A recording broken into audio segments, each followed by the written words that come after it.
Wonderful job on the national anthem by the Crown Point High School Marching Band. All right. Here we go. Tonight's Christensen Chevrolet Keys to the Game are underwritten by Christensen Chevrolet. Christensen Chevrolet, driving the American dream. And for the Cavemen, is trying to, since they run the ball 50 sometimes a game, 51 last week, 54 in the game last year, I think one of the keys for the Cavemen is to stay out of third and long situations, because they do not pass the ball effectively, and they just don't work on it very much in practice. So they need to stay out of third and long situations. And for Crown Point, from week 1 to week 2 is most improvement, and Crown Point needs it. You know, once you get that first game under your belt, you get to see that live action. Crown Point looked sluggish, looked not in rhythm.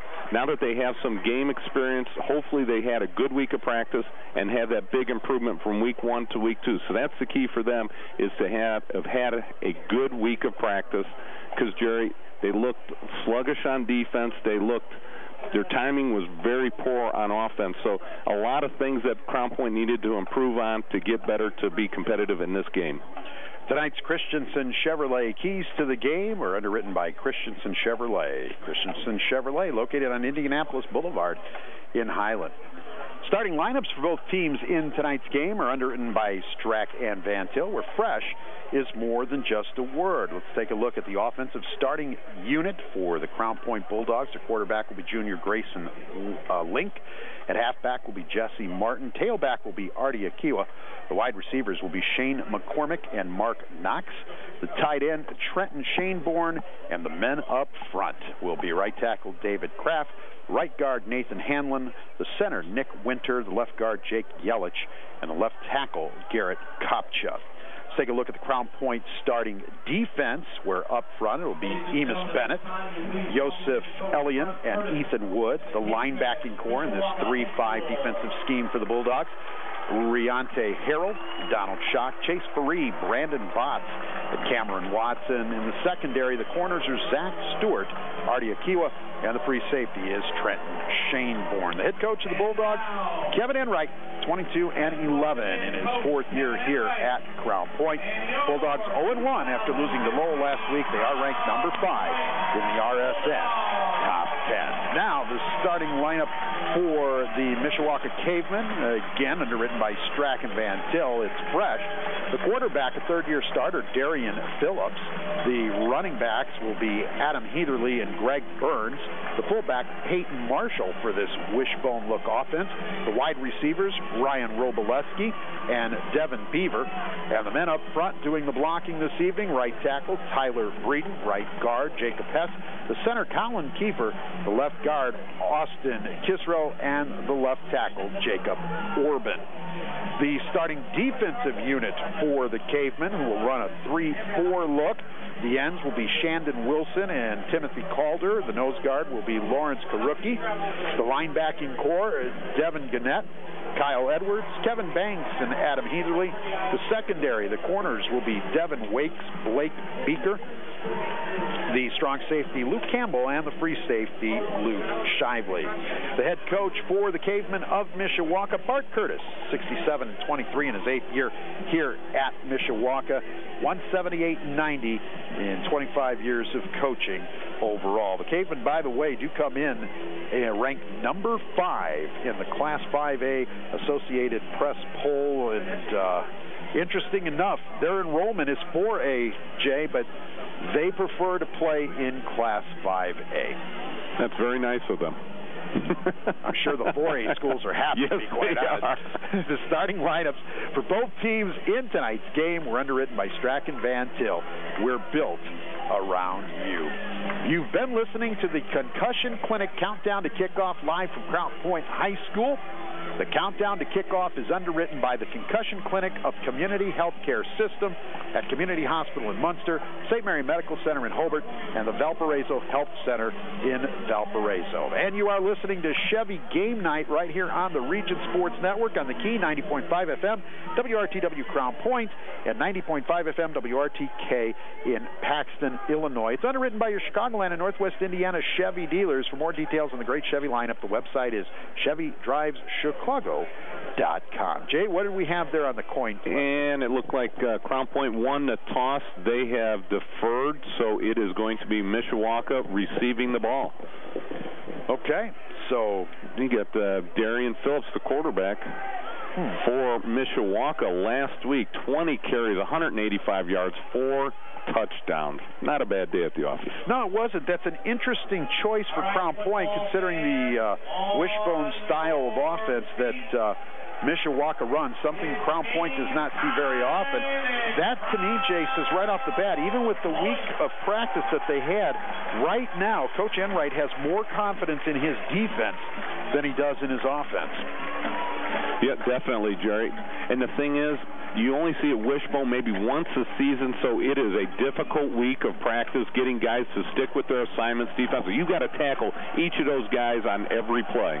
Kyle Edwards, one of the deep men for the Cavemen, and the other one looks like the quarterback, Darian Phillips. Here's the boot, and we are underway here at Crown Point. And it looks like Phillips at the 5 on the far side. 10, 15, 20, 25, 30. He only has the kicker to beat. He's at midfield, 45, and brought down. But not till he gets to the Crown Point, 37-yard line. Boy, nice job. He got into that wedge. The ball was kicked to the far left hash. He got into the wedge right in the middle of the field. It was set up as a middle return, broke it down the middle, got to about midfield, then cut it back to one of the sidelines. That's a picture-perfect return. Great job by the 10 guys getting a helmet on each player. And they will make fun of him tomorrow in the film room for getting tackled by the kicker. Yeah, they will. Did you catch a number? Was that correct? Because I had a hard time seeing it from the far end. It looked number 9 on the kickoff. Number 9. Okay, it was. I'll find it on my sheet here. Number 9, Anthony Muniz. Give Muniz the kickoff return, which was he took it at the 5. He took it 45, 55, 57 yards on the return. So 1st and 10 for the Cavemen. And it is Phillips who keeps. And he gets across the 35. I looked at the wrong side. I did. Ryan Robleski. Let's start all over tonight. Welcome to... Anyway, Phillips... Ryan Robleski was the kick man that returned it. He got to on the run by Phillips to the 32. So Phillips with a pickup of 5 on the play, and it's 2nd and 5 for Mishawaka.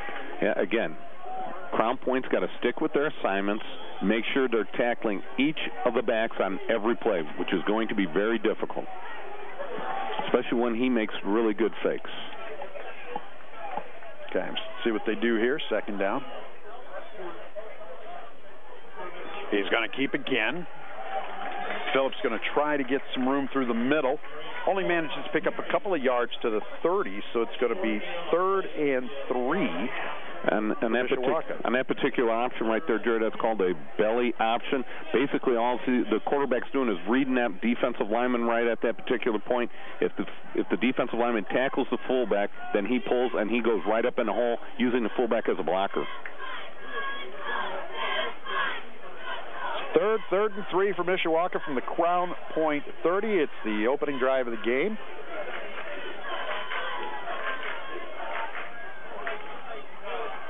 Phillips hands off this time. Well, it's going to be really close. He's right on the spot, and they're saying 1st down. To the... Looks like the 28-yard. Yeah, I believe about a yard. No? Okay. Boy, nice job again. Quarterback reading the play. This time gives to the fullback. The defensive lineman stepped upfield and hit the quarterback, so he gave the ball away. So nice job of reading by the quarterback so far in the game. Peyton Marshall, the ball carrier. So 1st and 10. Phillips, the ball carrier. Phillips keeps.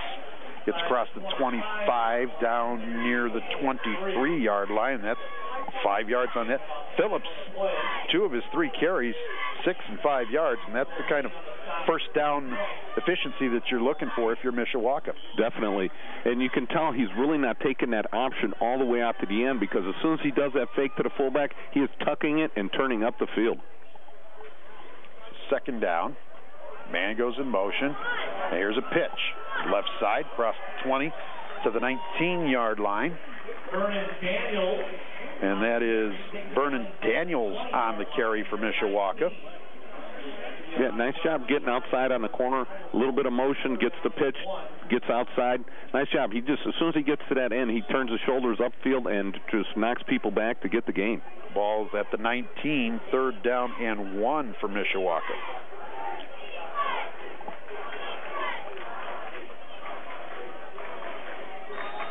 And we have a whistle and a flag with 9:09 to go in the first period. And it looks like maybe the defensive player might have lined up in a neutral zone, maybe had a little movement. If it's defensive, it is going to be a first down. At the conclusion of tonight's game, we'll name the Crowell Companies Lantern Man Superhero of the game. Crowell Companies have offices open from 9 to 9 Monday through Friday, and Saturdays until 2 in Highland, Maryville, and Michigan City. So it was offsides on the defense. And that gives somebody lined up in a neutral zone. That gives Mishawaka a first down. As the football sits at the 14-yard line for the Cavemen. Just to give people a little bit of a feel for the Cavemen offense, all their offensive linemen are on 4-point stances. Phillips keeps and dropped right at the line of scrimmage. A good job of pursuit that time by the Bulldog front. Yeah, nice job right there. Everybody stayed with their assignment, and it looked like Brandon Botts, number 6 for Crown Point, came up with the tackle right there. Nice job of just everybody finally getting a little bit of confidence in their assignments and sticking right with the quarterback. Boy, they got him good. Loss of about a half a yard. So second, and they'll call it 11.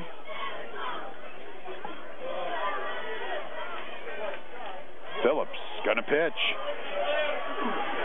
Down to the 10-yard line goes Daniels. And that was a little bit of an option. They faked inside, ran a speed option to the outside, to the short side of the field, tried to cut it up, but nice pursuit by the Bulldogs. Stopped that one short. It's going to be 3rd down and about 6.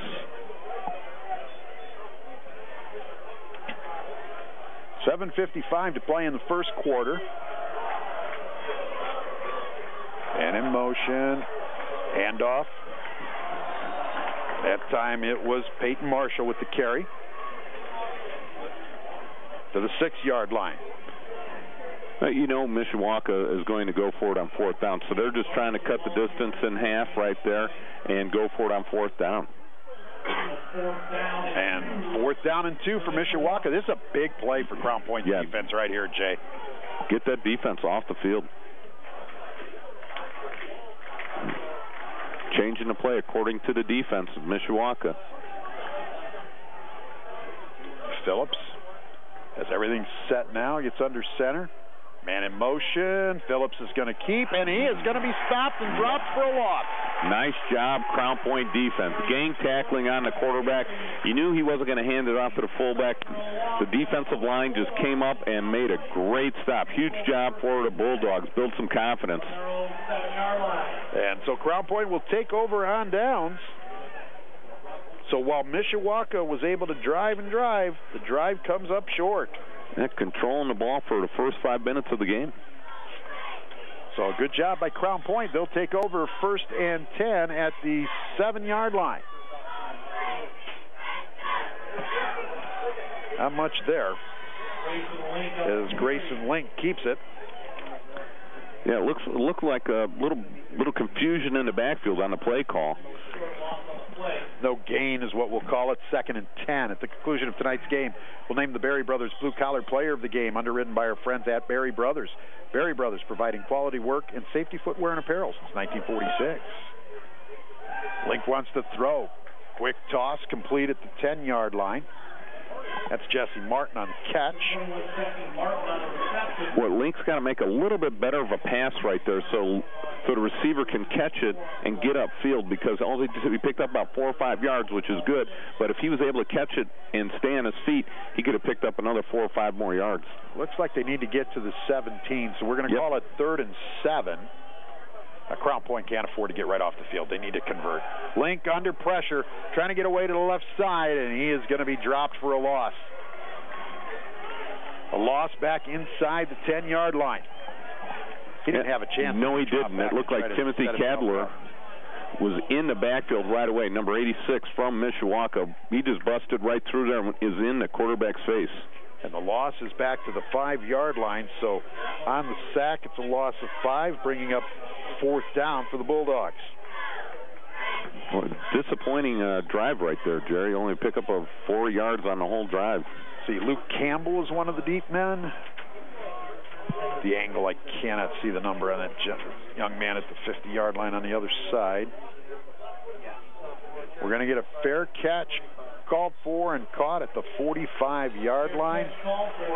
95, Kyle Edwards with the fair catch. So Mishawaka will take over again. Great field position once again as they will start on the Crown Point Bulldog 45-yard line. 5:14 to play in the first quarter. No score in this one. Yeah, don't walk away from your radio in this game. You may miss a quarter. A whole quarter. Yeah.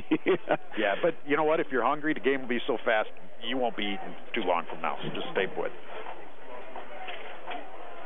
45-yard line is where Mishawaka will begin. 1st and 10, the Crown Point 45-yard line. The Bulldogs did a great job of getting them off the field with no scoring. Here's a swing pass, caught, and down to the 35. 1st down yardage. And that young man is Devin Beaver on the catch. Oh, nice throw by the quarterback. Got it out as soon as he came out of the center. Just stood up, threw it right to the receiver. Crown Point defensive backs playing a little soft because they really don't throw a lot, so they're playing soft. And he had plenty of room. Nice job of the other receiver coming out the block for him. It was exactly 10 yards on the pickup. 1st down, Mishawaka at the Crown Point 35. Phillips going to keep, and he bowls his way down across the 30 to the 28-yard line, it looks like. Boy, his feet, even after the first contact, his feet did not stop. At 5'10", 177 pounds, there's not a whole lot of meat there. He's got a great leg drive. Already has 6 carries for 19 yards unofficially in this one. 2nd down and 3 for the Cavemen. 4:20 to play in the opening quarter. No score. Man in motion. Phillips keeps. Now he's going to pitch over to the far side. It's going to be enough for 1st down yardage for Mishawaka. Daniel Hesh looked like was the ball carrier. Again, a nice dive fake by Phillips. Sucks the defensive front in. Carries the option out. As soon as that first man makes contact with him, the defensive end pitched the ball. Running back made a nice move up the sideline. I don't know why teams like running the option into the boundary. It's a conundrum, I guess. 4-yard pickup and a 1st down for the Cavemen. They're 3rd in this opening quarter. 4:12 in the frame. No score. Phillips is going to keep. Had nowhere to go, so he just turned it up and got whatever he could, and he got about 2 on the carry. Again, a nice job of the quarterback reading the dive. The defensive lineman came up. The linebacker shot the gap, came up, and then Phillips cut it inside of that that blitzing linebacker. So he picked up a nice couple yards, even though, he should have. If he could have pitched it out to the guy, and he could have had a bigger gain. 22-yard line of Crown Point is where Mishawaka is at with a 2nd and 8. No score late first quarter. Phillips going to pitch again on the edge left side, down inside the 20 to around the 17 goes Daniel Hesh. Again, short side option. And they're picking up nice chunks of yards into the boundary. They're running from the left hash into the boundary. 6 on the play for Hesh. 3rd down and 2 for Mishawaka. 3:13 left in the first. No score. They must see that they have an extra man to that side. That's why they're running that option that way.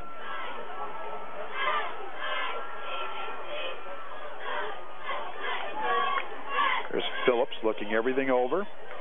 Keeps and slips and falls before he could pitch it as they ran the play to the left. Phillips loses yardage.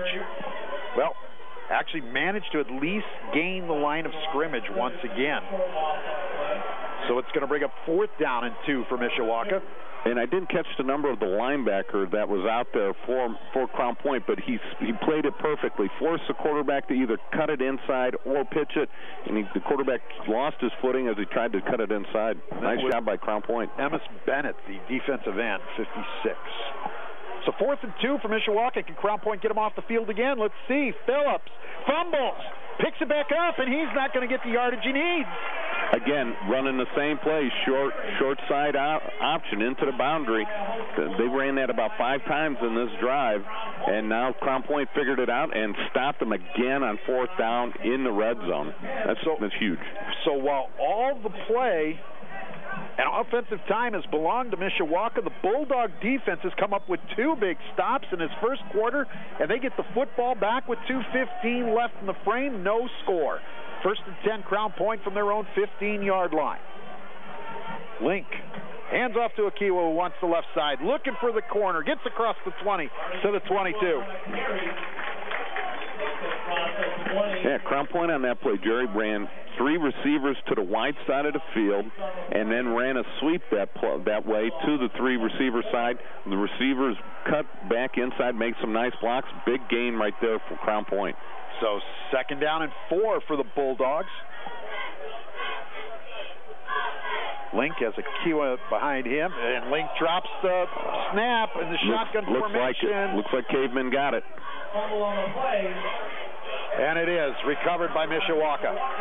Looks like that was number 32 for Mishawaka coming up with the big fumble recovery. 32 for the Cavemen. There is no 32. Well, now how about 31 then? Oh, 84. Thank you. Adam Heatherly. So, fumble and a loss. And Mishawaka's back in business, 1st and 10 at the Crown Point 19-yard line. Their 3rd possession of this opening quarter. Still nothing though, with 1:38 to go. Here's a pitch to the wide side down to the 16. And that is 87, Vernon Daniels on the carry. What nice job of pursuit by Crown Point on that particular play. When a linebacker's blitzing, caused the play to bounce out even further. If he doesn't blitz right there and get into the backfield and disrupt the play, it would have been a bigger gain for Mishawaka. Stay tuned after the 2nd quarter for the Herm Hoagie halftime report, underwritten by Remax Realty Associates. Herm and Chris Hoagie of Munster. They're on the web at regionhomes.com. Put a man in motion, does Mishawaka. And out here down to the 10-yard line is Greg Burns with his first carry of the night. Picks up 6. It's going to bring up 3rd and 1 for the Cavemen. Well, on that particular play, they ran a sweep to the wide side of the field. So this series, the last series, they ran all the option and all their sweep plays into the boundary. Now they're going wide side. 3rd and a yard, half a minute to play in this opening quarter, no score. 3rd and a yard for Mishawaka from the Crown Point 10.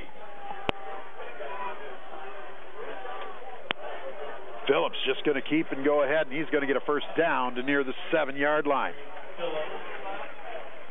Well, that's one thing with going in that 4-point stance for those offensive linemen for Mishawaka. They can come out and fire low and get into the feet of the Crown Point defensive linemen, so they easily pick up the 1st down on that one. And Mishawaka, I think, would be content to just let the clock run out, but they are breaking the huddle, so let's see. 12 seconds left on the scoreboard clock. They're going to send 2 receivers this time out to the left side, which is the wide side of the formation. Phillips under center. They put a man in motion. Phillips keeps, pulls his way forward, gets down near the 5-yard line as the first quarter comes to an end. After 1 here at Crown Point, the Bulldogs and the Cavemen tied at 0-0. We'll be back with more after this. You're listening to high school football right here on the Region Sports Network, the only game in town. You're listening to the Region Sports Network on WRTW Crown Point and WRTK Paxton, Illinois. For people in the Crown Point area, Wittenberg Village is a growing not-for-profit continuing care retirement community. Wittenberg Village offers short-term rehab and recovery needs. Rehabilitation services include physical, occupational, and speech therapy. Wittenberg Village features private rooms with private baths, spas, menu-driven dining, and a highly trained staff. When in need of rehabilitation or skilled nursing care, the number to Wittenberg Village is 663-3860, and the website is wittenbergvillage.org. For over a quarter century, Bellis Jewelers has been a fixture in the Crown Point community. Located at 1170 East Summit, Bellis Jewelers still offers the same workmanship it began with back in 1989. A full-service jeweler, Bellis Jeweler offers a variety of services ranging from custom-made jewelry and watch repair to buying gold, silver, and more. To allow customers to feel more relaxed, the new location offers couches and a TV. The phone number is 663-5108, and the website is bellisjewelers.com.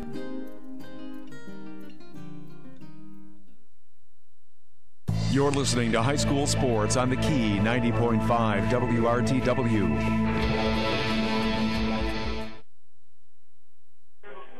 Along with Jay Simmons, Jerry Siska back with you at Crown Point High School, and we welcome you to Chevy Game Night on the Region Sports Network on 90.5 FM WRTW. It's underwritten by your Chicagoland and Northwest Indiana Chevy dealer. Chevrolet, the best-selling brand in Chicagoland and Northwest Indiana.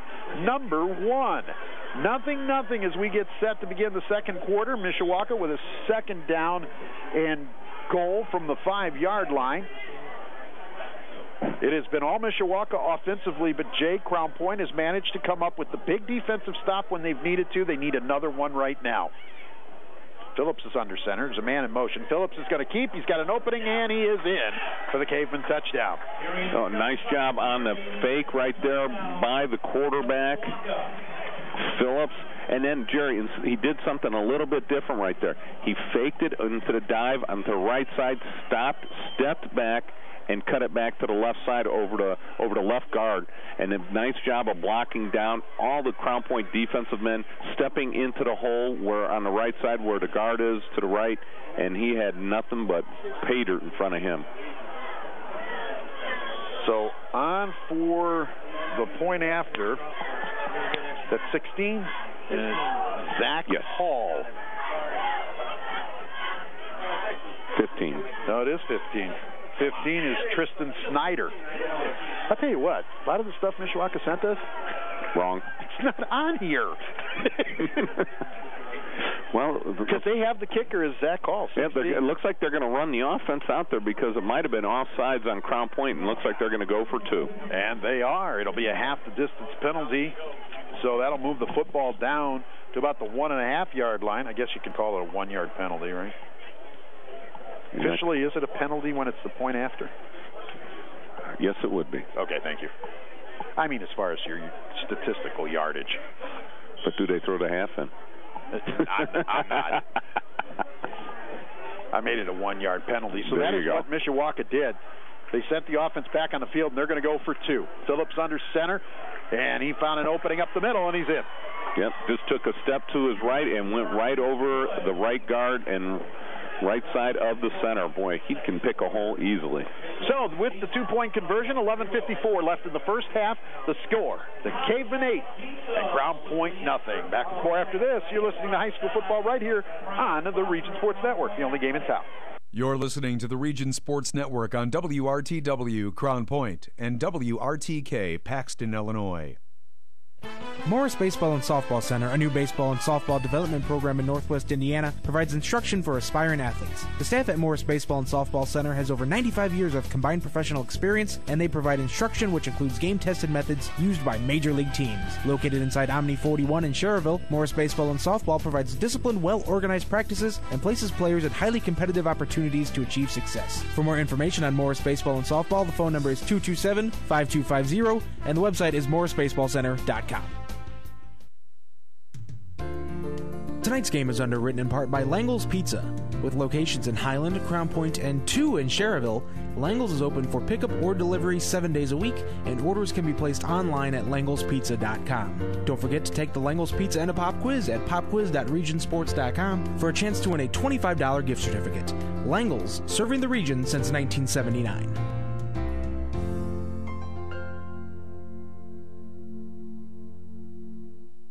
This is Herm Hoagie of Remax Realty Associates of Munster. Stay tuned, everybody, for the Herm Hoagie Halftime Report, which is coming up soon, right here on Region Sports Network, the only game in town.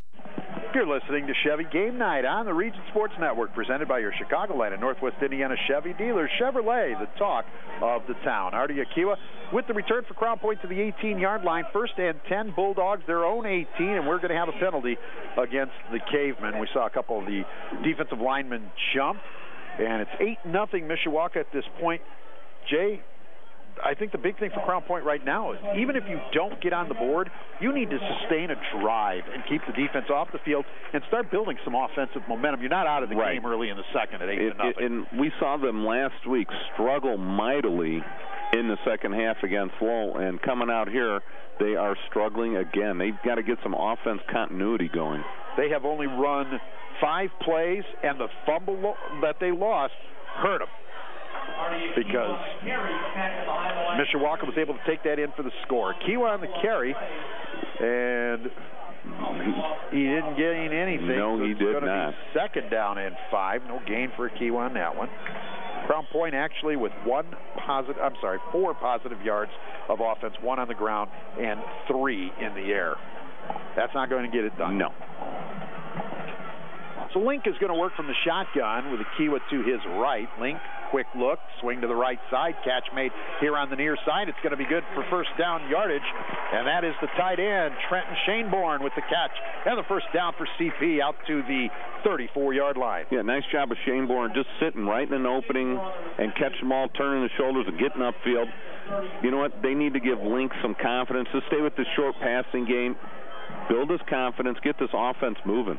That's 11 yards on that pickup. First down, CP. Link fakes to Akiwa, goes over the middle. Martin's got it for another first down, and the Bulldogs are in Mishawaka territory at the 41.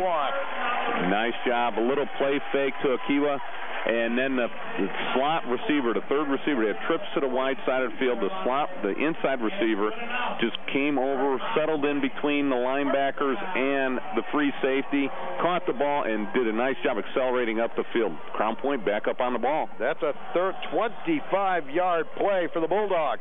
They're in Mishawaka territory for the first time. Now, is this against CP? Yes, it is. The left tackle just looked like he chopped his feet just a little bit too soon.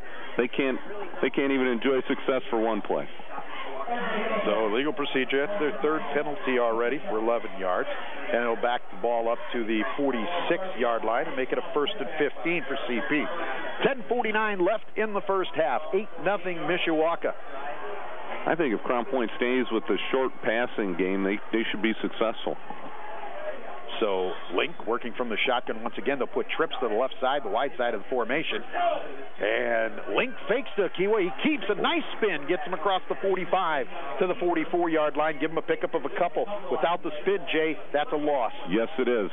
Nice job of that defense from Mishawaka, getting up the field, hitting the quarterback right as he made the fake to the tailback, and a nice spin move by Link. Really not very elusive, but looked it right there. 2nd and 12 for the Bulldogs. Link is going to put Akiwa to his left. Akiwa's going to stay in the block, and Link's going to be buried from the backside.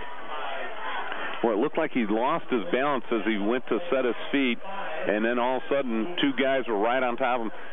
Crown Point's got to come up with a little bit better of an answer on the front 5 on picking up those blitzes. Luke Campbell on the sack for the Cavemen.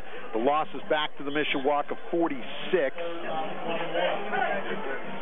And that is a loss of 10 on that play. Second time that Link has been sacked tonight.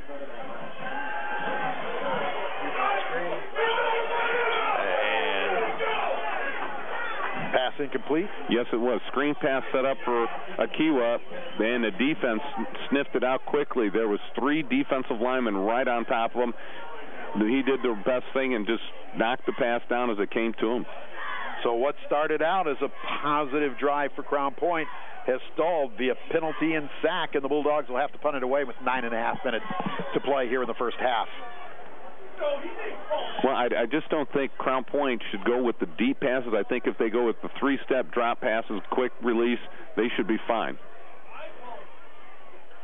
Here's a good snap. Kiwa gets the punt off. Nice high end-over-end kick. Caught and a fair catch at the 10-yard line by the Cavemen.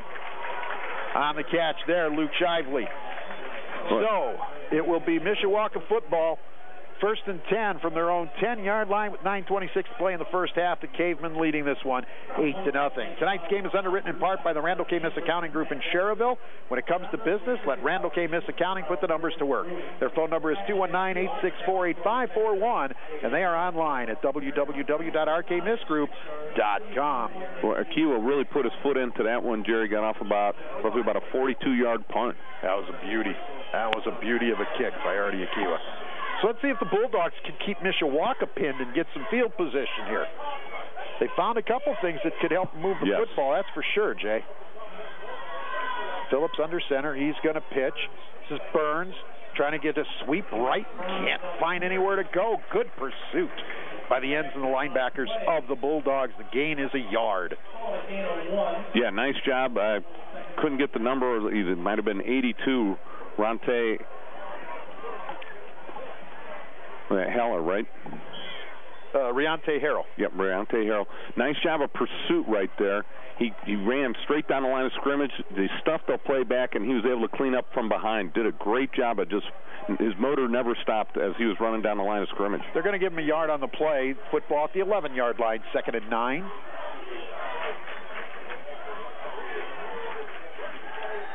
Another play straight up the middle. Your guess is as good as mine on who had the ball on the team. No idea.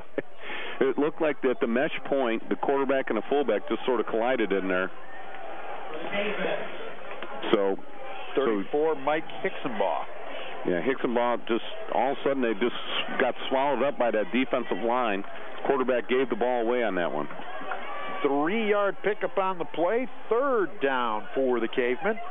3rd and 7. They are at their own 14.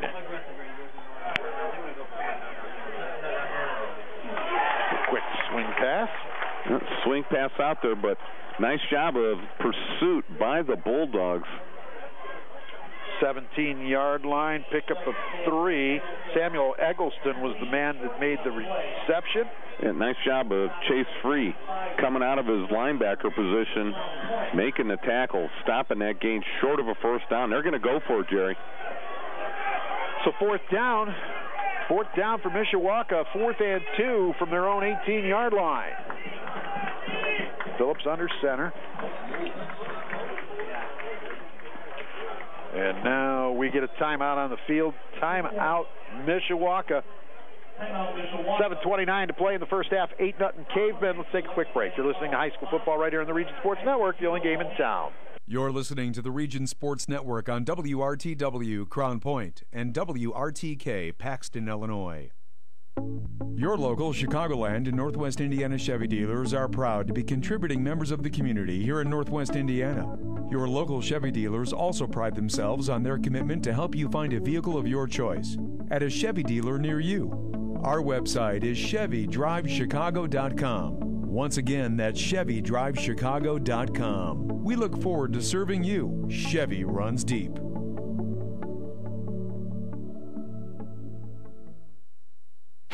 You're listening to High School Sports on the Key 90.5 WRTW. You're listening to Chevy Game Night on the Region Sports Network. Okay. You're listening to Chevy Game Night on the Region Sports Network, presented by your Chicagoland and Northwest Indiana Chevy dealers. Chevy runs deep. Don't be sorry. What happened? The snap went directly to the punter. Punter had 2 receivers split out to each side, and one of those split outs to the right side ran a post pattern, tried to catch the ball. Ball was overthrown. The Crown Point guy tried to catch it. The deep man came up and tried to catch it. And all he should have done was knock it down. He did drop it, though. Link is going to throw across the middle. It's incomplete, and it's going to be interference. The intended receiver, Jesse Martin. This is great field position and an opportunity right here for the Bulldogs. Yeah. 1st and 10 from the Mishawaka 18. They're going to get some more yardage on this penalty. Yeah, Tonight's game is underwritten in part by State Farm agents Rich Allenbaugh in Highland and Bob Reese in Crown Point. Like a good neighbor, State Farm is there, and so are Rich and Bob. Rich can be reached at 923-3030 and Bob at 663-7337. State Farm agents Rich Allenbaugh and Bob Reese are proud supporters of high school sports on the Region Sports Network. Go ahead, Jay. I was going to say, if they can score right here, this will bring the crowd back in the game and get a little momentum, get a little bit of life, excitement on that Crown Point sideline. Well, it is going to be first and goal for the Bulldogs from the 8-yard line. Link wants to throw, fires through it, behind the intended receiver. Was it picked?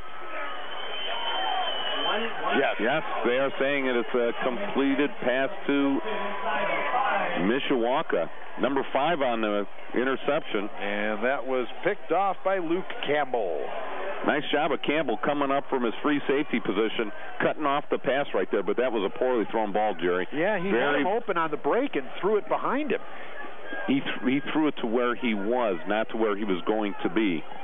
And so Crown Point unable to capitalize on the great field position. Second turnover of this half for the Bulldogs, and Mishawaka has the football. First and 10 from their own 3-yard line. It's tough to get safeties here if you're the Bulldog defense because of the way Mishawaka runs their offense. Man in motion. Phillips is just going to get a little more yardage as he's just shy of the 5.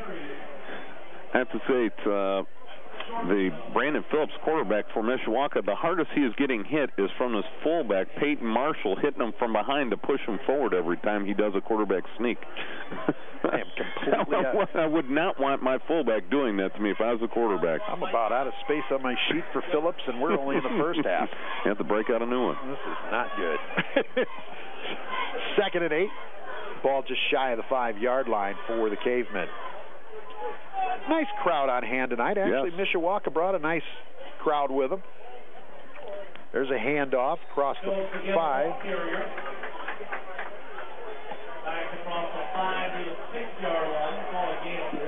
Peyton Marshall on the carry. All right, I thought I saw Phillips veer it out after the handoff. Okay, we're going to give it to Peyton Marshall, a pickup of a yard. It's going to be 3rd and 7. Football sits at the 6. A big defensive play right here for the Bulldog defense. Phillips is going to throw. Catch made, open field. 40, 45, 50, 45, 40, 30. Finally dragged down from behind at the 22-yard line. The catch made. Looked like number 8. 87, it looks like. 87? Vern Daniels. Vern Daniels with the catch. Nice job. All he did was put a quick fake to the dive, came up, threw it to the slot receiver. Crown Point has not been covering that slot receiver all night. He's been cheating up, thinking about the option. He stepped up, got caught.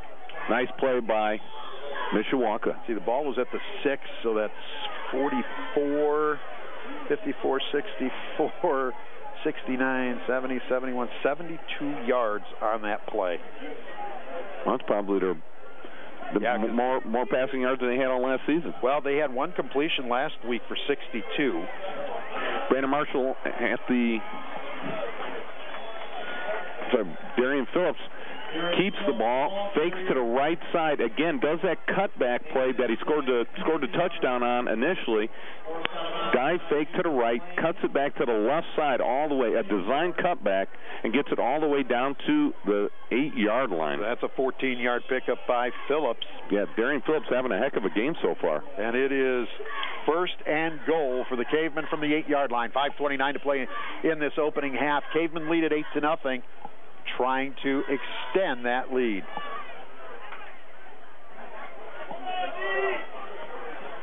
Phillips keeps, now pitches to the end zone. The dive, no, out of bounds at the 1. Looks like just spotting inside the 1-yard line. And that was Vernon Daniels on the carry. He'll pick up 7 on the play.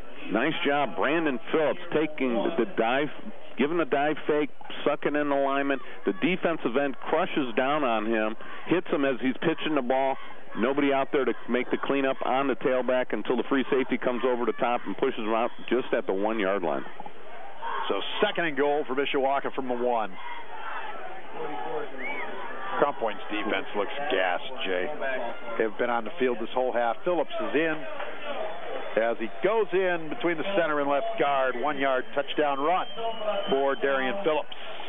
Darian Phillips just gets a nice push from his offensive line, gets just enough yardage for the touchdown.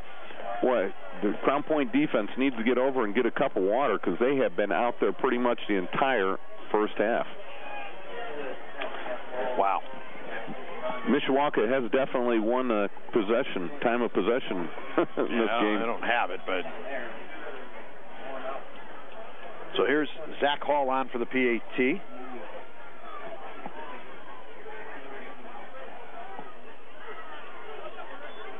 Snap is good, hold is good, the kick is up, and it also is good. 5:18 to play in the first half. Let's take a break. Your score now, Caveman 15, Crown Point nothing. You're listening to high school football right here on the Region Sports Network, the only game in town. You're listening to the Region Sports Network on WRTW Crown Point and WRTK Paxton, Illinois. At the Crowell Companies, our customers are more than just numbers on a ledger or anonymous people who sign up online. Our customers are the families we see at the ball fields, the grocery store, and all around the community. That's because for nearly 50 years, the Crowell Companies have been part of the community right here in Northwest Indiana, offering personalized custom services that only a local company can provide. For home, auto, and business insurance, it's the Crowell Companies, 923-2131, and online at crowellinsurance.com. The Crowell Companies, home of the insurance superheroes.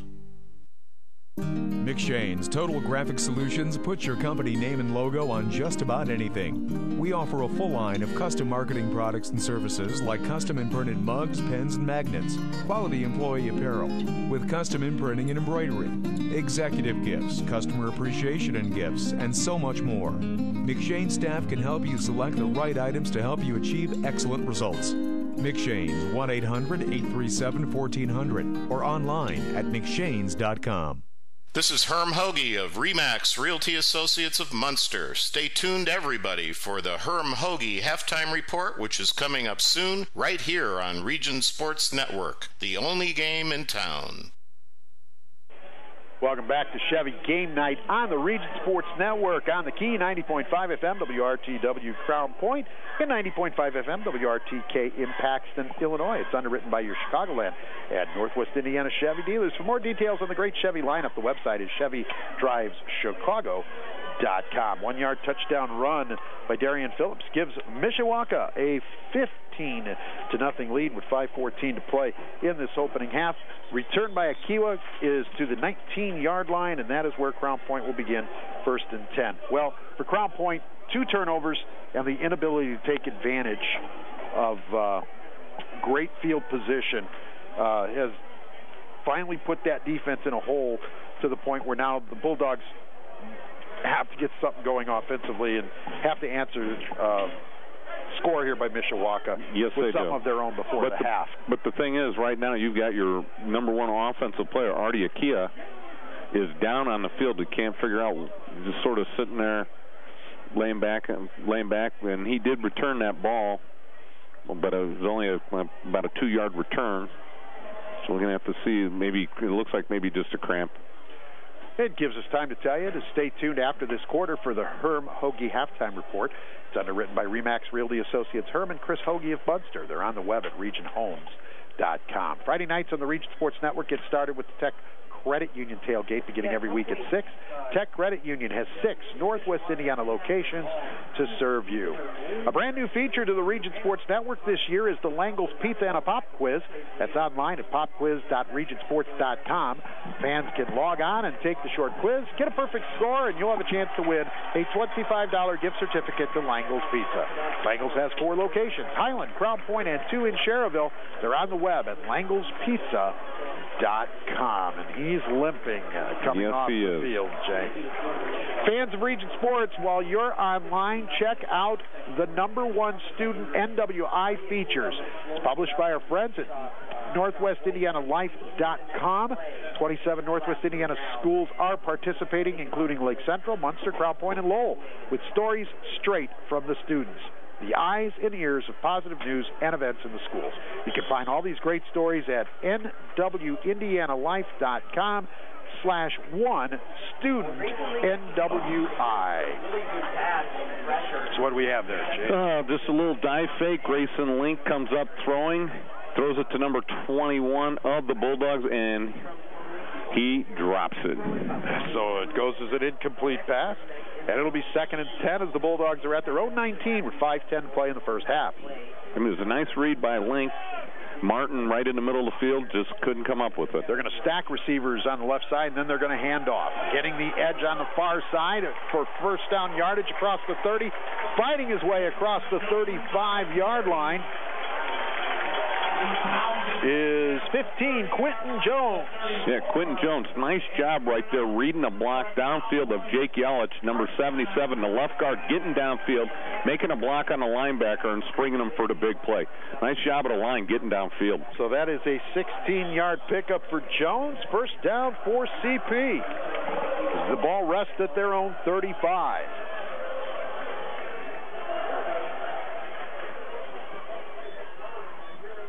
Link throws across the middle. Martin makes the catch and gets to about the 40. Again, the same play they ran just a minute ago when Martin dropped the ball. Link fires it in there. Martin, well covered this time, fights the defensive linebacker for the ball, comes up with a big play. Looks like about 2nd down and 5. 5 yards on that pickup for Jesse Martin.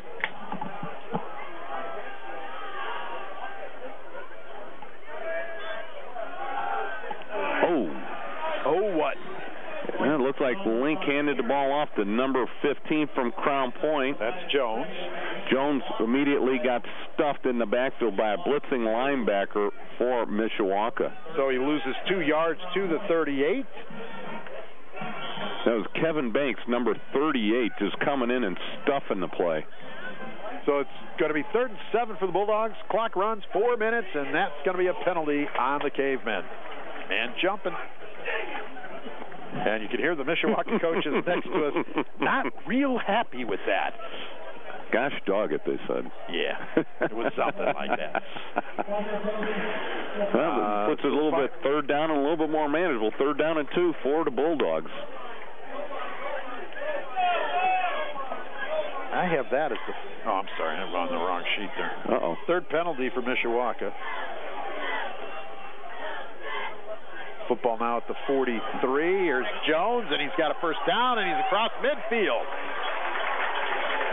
Boy, nice job of Jones getting the first down and then picking up some bonus yards. And again, the offensive line of Crown Point now starting to get downfield, get into those linebackers, and now they're starting to pick up some big chunks on some running plays. 8 yards on that carry for Quentin Jones and a first down for CP. 3:48 to play. Bulldogs with a couple of timeouts remaining. Link, Jones, that took too long to develop. Yes, Jones it did. Brought down for a loss in the backfield. That looks like that was number 33 for the Mishawaka Cavemen. God dang, why do I keep saying 33? There is no 33. Lawrence Kariuki. Nice job of blitzing. I swear it looks like 32, but it's 37. It's going to need glasses, I think, Jerry. It's possible. You know, age does it. Here's Link dropping back. Now he has to roll out of the pocket, rolls to his right, fires downfield and incomplete. Well, it looked like Link felt some pressure there, but when he started to roll out, and unless it was a designed rollout, there was really no pressure in his face. Once he rolled out and got out of the pocket, then he let the defense create the pressure. Or if he'd have stayed in the pocket, it looked like he had a little bit more time, Jerry. Intended receiver on that play was Mark Knox, 83. Yeah, I'm with you. I didn't see the pressure. He was feeling something, but I didn't see anything there. And the pass came up short. 3rd down. 3rd and 14. Link going downfield on the far side. Incomplete. Well, it looked like it went right through the receiver's hands. It would have been an amazing catch because the receiver was fading towards the sidelines. The ball was thrown over his head, and the defensive back looked like, Crown Point side a little upset about no call, but it looked like the receiver got there just as the ball got there. Or I should say the defensive back got there just as the ball got there. It looks like he knocked it right out of his hands. So nice job of defensive coverage right there, I think. Shane McCormick was the intended receiver. And with Akiwa out, we're going to get a different punter. It's going to be Aaron John. This should be interesting. Senior kicker. Aaron John, the punter. 3 Cavemen deep to receive. Here's the boot. Short kick. Taken at the 25, and it's a fair catch. And that is where Mishawaka will begin. 1st and 10 for Mishawaka at their own 25-yard line with 2:55 to play in his first half. It's 15-0 Cavemen. And I like the way the Cavemen do their punt return. They have one guy deep and they have 2 guys short just in case it's a bad punt. And it looks like they're already told to fair catch the ball, take the yards, don't let the ball hit the ground, and possibly roll deeper into your own territory. So nice job of coaching right there. So 1st and 10 for the Cavemen. See if they air it out here a little bit.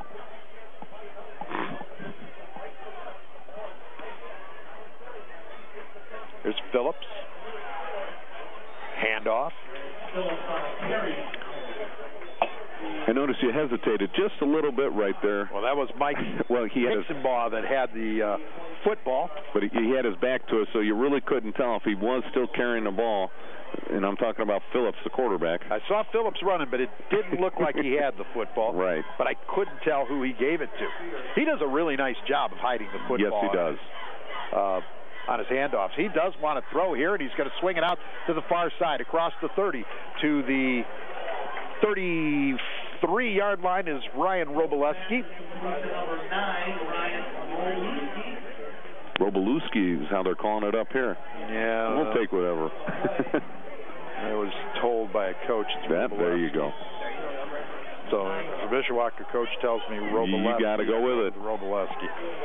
Pickup on that play was 6 yards. And it's 3rd down. Oh, looks like he may be just a little bit short. He's right on top of the line. Was that a keep by Phillips? Yes, it was. Right at the 35, so let's see what they decide. It's going to be an interesting call, and boy, they didn't even hesitate. They just signaled 1st down. He got the ball right on the line, and the marker looked like it was just short of the line, so the middle of the ball is right on the line. So nice job picking up another 1st down for the Cavemen. That is 9 unofficially in this first half. 1:40 to play in it. 15-0 Cavemen. Remember, Crown Point won the toss and deferred to the second half, so they will get the football to begin the second half. Phillips looks like he wanted to hand off, and a catch made in Crown Point territory. Nice cut. It's down to the 25, 20, 15, and out of bounds at about the 14-yard line, and that's Daniel Hesh with the catch. That's Jacob Staley on the tackle right there. Again, they go to that slot receiver. They fake this time. They fake the sweep. That slot receiver lined up right next to the tackle goes downfield and makes it look like he's going to block. The defensive back steps up and gets caught stepping up and makes a huge mistake. And Mishawaka makes a great play. Boy, they got some nice play fakes off of their running to pass the ball. That's 51 yards on that play for Mishawaka.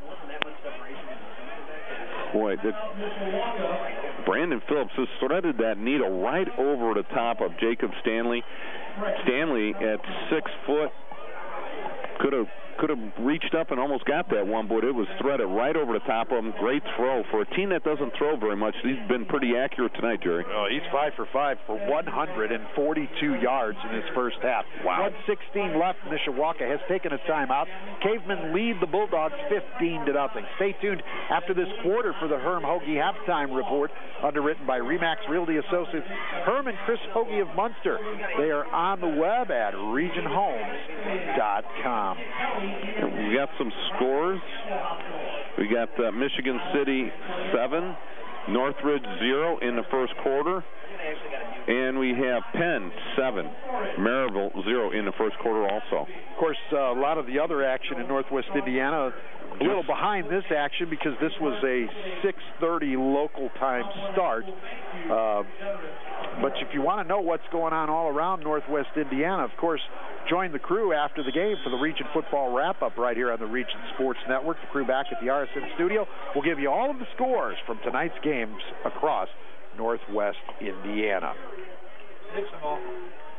Hixenbaugh with the football. He gets to the 13. It's a yard on the play. Mishawaka, if they're going to run the ball, they got to pick up the pace here a little bit. 6 different players have carried the football tonight. Less than a minute left. 5 different men have caught passes. Phillips, he's going to pitch.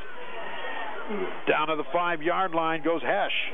It ran that option to the short side. Nice job of getting out of bounds with 37.9 seconds left. It looks like they're going to have a holding call.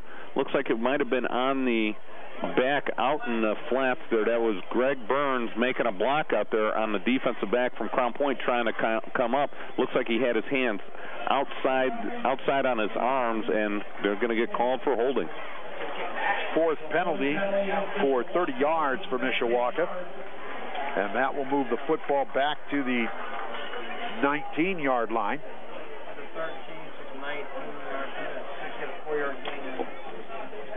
And so it'll be... So it goes as a 4-yard gain for Hesh on the carry. Mark it at the 19. That's what the official did. 37.9 on the clock here in the first half. 15-0. Bulldogs trail the Cavemen. Phillips puts a man in motion, fakes the pitch, drops back. Looks like he wanted to throw. Now he's going to run up the middle, and he's going to get down near the 10-yard line and make it the 15-yard line. He'll pick up 4 on the play, and the Cavemen will burn their, what I have is their final timeout. Yeah, it looks like nice job of pass coverage out there by, who was that, Trenton? Shane Bourne. Shane Bourne. Yeah, nice job. He had one-on-one coverage with the receiver out there. Shane Bourne did a great job of covering because they only had one person in the pass pattern. He was running a fade pattern. They tried to come back with that same play. They got the big gain on for the last score, for this play, for this drive. They faked the sweep. Running back comes out. Looks like he's going to grab the ball. Quarterback fakes the sweep, trying to hit the guy going down the sideline. So it looks like Phillips lost a yard on the play to the 15. 3rd down, 3rd and 11 for Mishawaka. That actually they have one timeout remaining. So somewhere in the way I marked a timeout, that was something else that was going on. At the conclusion of tonight's game, we'll name the Crowell Companies Lantern Man Superhero of the Game. Crowell Companies, they're proud to recognize the superheroes on the football field. And also at the conclusion of tonight's game, we'll name the Berry Brothers Blue Collar Player of the Game. That's underwritten by our friends at Berry Brothers, located 1/2 mile north of I-8094 on Indianapolis Boulevard in Hammond. Phillips under center on this play, drops back, goes to Looking ladder. Looking ladder, catch made. Catch was made by Devin Beaver. Then he pitched to Peyton Marshall. And the ball down to about the 6-yard line. 23 seconds left in the game. They're going to mark the ball at the 6. So it's going to be 4th down. And it looks like about 2. So with the pitch, Marshall got it down to the 6. So he picked up 9 on the carry. That's just how I'm going to score because I don't know how far it was exactly on the catch. Phillips wants to keep, trying to sweep, and he's brought down for a loss. And Crown Point holds once again. Boy, if Phillips pitches that ball, the running back walks in for the touchdown. No gain on the play, and the Bulldogs will take over on downs. That is the 3rd time in the first half the Mishawaka's been knocking on the door, and on a 4th down play, the Bulldogs have stopped them. Yeah, I don't understand why Phillips did not pitch that ball. The defensive end and linebacker both closed on him quickly, and if he'd have gotten it out there, it would have been a walk-in touchdown for the running back. Link gives it to Jones. Jones finds some running room up the middle. Keeping the feet churning, he gets out to around the 15-yard line. He's thrown back, but he's going to get the positive yardage. Give him 9 on the carry for Quentin Jones. And somebody calls a timeout. With 4 seconds remaining. Actually, it's 10 yards. They're going to give him the 16. Oh, they got the first down. That's why the clock stopped. First down. 5th first down of this opening half for the Bulldogs. Crown Point's going to let the clock run out, and that is the end of the first half. Your score, Caveman 15, Crown Point nothing. You're listening to high school football right here on the Region Sports Network, the only game in town. You're listening to the Region Sports Network on WRTW Crown Point and WRTK Paxton, Illinois. Herm and Chris Hoagie, broker owners of RE/MAX Realty Associates in Munster, are award-winning realtors with over 30 years of experience. Their team of over 35 agents is ready to help with any and all real estate needs in Lake and Porter counties, as well as the southeast Chicago suburbs. They can be found on the web at regionhomes.com. Herm and Chris Hoagie are proud to underwrite the Herm Hoagie Halftime Report during tonight's game. Hey, it's Tara for Christensen Chevy. Christensen Chevrolet is a local family-owned and operated Chevrolet dealership celebrating over 60 years in the community, serving all of Northwest Indiana and Chicagoland. If you stop in, you can see why families and businesses have put their trust in us for generations. At Christensen, we have an enormous inventory of new Chevys with all of your favorite models in stock, ready for immediate delivery, because that's the Christensen way. We're Christensen Chevrolet, proud sponsor of our great local high school athletic programs on Indy Boulevard in Highland, or visit ChristensenChevy.com. Buffalo Wild Wings wants to team up with Region High Schools to share the excitement of homecoming by sponsoring the halftime festivities with the B-Dubs street team and mascot. For participating schools, the fun includes a wings delivery to the press box, a t-shirt toss for fans, a chance to win a B-Dubs spirit bag with any concession stand purchase before halftime, and a fan's photo opportunity with the B-Dubs mascot. This is a first-come, first-served promotion based on availability and dates, so for more information on booking Buffalo Wild Wings for your school's homecoming, you can call 586-663-0707 and ask for Lisa Bissett. That number again is 586-663-0707. Serving the Northwest Indiana community, 4U Construction has built a reputation with homeowners over the past 5 years. 4U offers their knowledge with insurance claim adjusting, roofing, siding, hail damage, wind, fire, and water damage. 4U Construction represents the homeowner with their claim, working to get the money needed to cover all the repairs. The number to call for an estimate is 219-310-5699. 4U Construction. We've got you covered. For people in the Crown Point area, Wittenberg Village is a growing not-for-profit continuing care retirement community. Wittenberg Village offers short-term rehab and recovery needs. Rehabilitation services include physical, occupational, and speech therapy. Wittenberg Village features private rooms with private baths, spas, menu-driven dining, and a highly trained staff. When in need of rehabilitation or skilled nursing care, the number to Wittenberg Village is 663-3860, and the website is wittenbergvillage.org. For over a quarter century, Bellis Jewelers has been a fixture in the Crown Point community. Located at 1170 East Summit, Bellis Jewelers still offers the same workmanship it began with back in 1989. A full-service jeweler, Bellis Jeweler offers a variety of services ranging from custom-made jewelry and watch repair to buying gold, silver, and more. To allow customers to feel more relaxed, the new location offers couches and a TV. The phone number is 663-5108, and the website is bellisjewelers.com. Hi everybody, this is Herm Hoagie of RE/MAX Realty Associates in Munster. I want to thank you for listening to the Herm Hoagie Halftime Report here on Region Sports Network, the only game in town. Welcome into the Region Sports Network studios, everybody. Nathan Laird here with you for the Herm Hoagie Halftime Report, underwritten by RE/MAX Realty Associates, Herm and Chris Hoagie in Munster, available for all your real estate needs. They're on the web at regionhomes.com. On Chevy Game Night here on the Region Sports Network, our feature presentation, it's Mishawaka 15, Crown Point nothing. Darian Phillips, the quarterback for the Cavemen, with 2 rushing touchdowns in the second quarter to give Mishawaka that 2 TD edge. We got scores from around Northwest Indiana, and if you like close football games, tonight might not be the night for you. Lowell, after one quarter, leads Portage 14-0 in the first. Andrean over Bishop Knoll 28-0. One of the few close games here on the evening. Chesterton leads Munster 6-0 at the end of one quarter at the brand new Lake Central football facility, the LC Coliseum as we like to call it. Lake Central leads East Chicago Central 21-0. Penn with a 14-0 edge over Maryville. That game is in the second quarter out at Freed Field in Mishawaka. At the Brickyard, it is all LaPorte over Hobart, 28-0.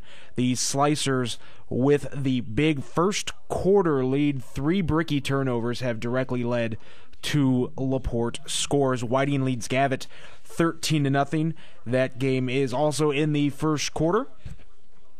At the end of one, in another close game, Griffith leads Wheeler 14-7. Valparaiso 4-touchdown lead over Westside in the first, 28-0. The Vikings well ahead in that one. In a ball game that is tied out at Northridge, Michigan City and the host Raiders are tied at 7 at the break. Of course, Michigan City down a handful of players, as well as their head coach, Mike Karpinski, after the incident last week. Ken Bai, the former Michigan City coach, and most recently the Highland head coach, is the interim coach for the Wolves this evening. Rensselaer up big over North Newton, 22-0. That game is in Morocco, home of the North Newton Spartans. And at the end of one, Culver and South Central were scoreless. Other games taking place around Northwest Indiana tonight include Chicago Vocational at Roosevelt. Lake Station is at Evergreen Park across state lines. Bowman is technically the host team, but they are at Hanover Central this evening. But again, they are the host team on the scoreboard when they take on the Wildcats this evening.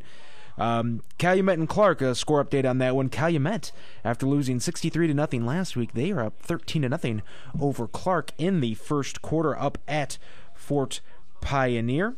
Other games taking place around Northwest Indiana this evening include Highland at Hammond High up at Bernie Kruger Field. That should be a tightly contested ball game. 7 of the last 10 meetings between those two have come by single digits, so we'll wait to get you a score update on that one. Morton travels down to the farm to take on the Cougars of Kankakee Valley. And those are all the games taking place in Northwest Indiana this evening. We do have one game tomorrow. Boone Grove hosts River Forest. That game will be at Valparaiso High School tomorrow night at 7 o'clock. Those are all your score updates from around Northwest Indiana here on the Herm Hoagie Halftime Report, again underwritten by Herm and Chris Hoagie of Remax Realty Associates in Munster, on the web at regionhomes.com. We're going to take a time out here on the Herm Hoagie Halftime Report, and when we come back, we'll have more from the action at Bulldog Turf at Crown Point High School as the Crown Point Bulldogs look to get back into this one. They trail Mishawaka 15-0 at the break. You're listening to Chevy Game Night here on the Region Sports Network, the only game in town. You're listening to the Region Sports Network on WRTW Crown Point and WRTK Paxton, Illinois. Strachan Van Til, with 19 Northwest Indiana locations, has everything desired for healthy eating, from fresh produce, deli, bakery, and seafood. The meat department features certified Angus beef and butchers who offer custom orders. The website features a meal planner with a recipe of the day and catering information available, including a variety of party platters. They are on the web at strachanvantil.com. McShane's Total Graphic Solutions puts your company name and logo on just about anything. We offer a full line of custom marketing products and services like custom imprinted mugs, pens, and magnets, quality employee apparel, with custom imprinting and embroidery, executive gifts, customer appreciation and gifts, and so much more. McShane staff can help you select the right items to help you achieve excellent results. McShane's 1-800-837-1400 or online at mcshanes.com. Misprint can help your team's identification with team banners, trading cards, personalized team posters, stickers, decals, and fundraising ideas too. Misprint has 2 locations, 8244 Calumet Avenue in Munster and in Hammond at 6931 Calumet Avenue. Both locations open Monday through Friday, 8:30 to 5, and in Munster, Saturdays till noon. Online, it's misprintusa.com. Misprint in Munster and Hammond for custom print, designs, and signs. Man Cave Barbers is a throwback to the days when a man would have his hair cut and groomed by a man's man, a barber. Man Cave Barbers, located at 1600 East Summit Street in Crown Point, offers the good old regular barber cut and a hot lather straight edge razor shave. A family-friendly service that offers flat tops, fades, Princetons, and military, Man Cave is open 6 days a week. Other services include shoe shine, massage, and manicure pedicure. The number to call is 662-5986, and the website is mancavebarbers.com. Quality, family, convenience, trust. The four interlocking diamonds that symbolize United Federal Credit Union represent our commitment to our members. Quality, what we strive for in every transaction. Family, we have products and financial advice for every stage of life, like we would for our own family. Convenience, we are constantly adding ways to make our products more convenient, like mobile banking, online banking, and 24-hour telephone banking. Service, our service-oriented staff will take the time to get to know you on a personal level. United Federal Credit Union in Griffith. We'll get you there. Concussions occur when trauma to the head or spine temporarily interferes with brain function. Seeking medical care as soon as possible is important in making a full recovery and reduces the risk of developing long-term problems. The concussion clinics at Community Hospital in Munster and St. Mary Medical Center in Hobart have a team of medical professionals experienced in evaluating and treating concussions. If you have a head or neck injury, don't wait. Head to the experts. For a head injury on the field, the court, or the ice, the phone number of the concussion clinics is 219-836-4461. Tonight's game is underwritten in part by Langle's Pizza. With locations in Highland, Crown Point, and 2 in Cherryville, Langle's is open for pickup or delivery 7 days a week, and orders can be placed online at langlespizza.com. Don't forget to take the Langle's Pizza and a Pop Quiz at popquiz.regionsports.com for a chance to win a $25 gift certificate. Langle's, serving the region since 1979.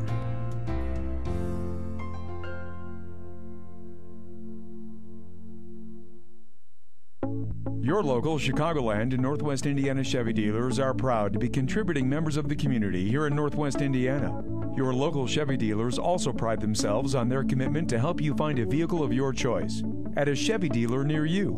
Our website is ChevyDriveChicago.com. Once again, that's ChevyDriveChicago.com. We look forward to serving you. Chevy runs deep.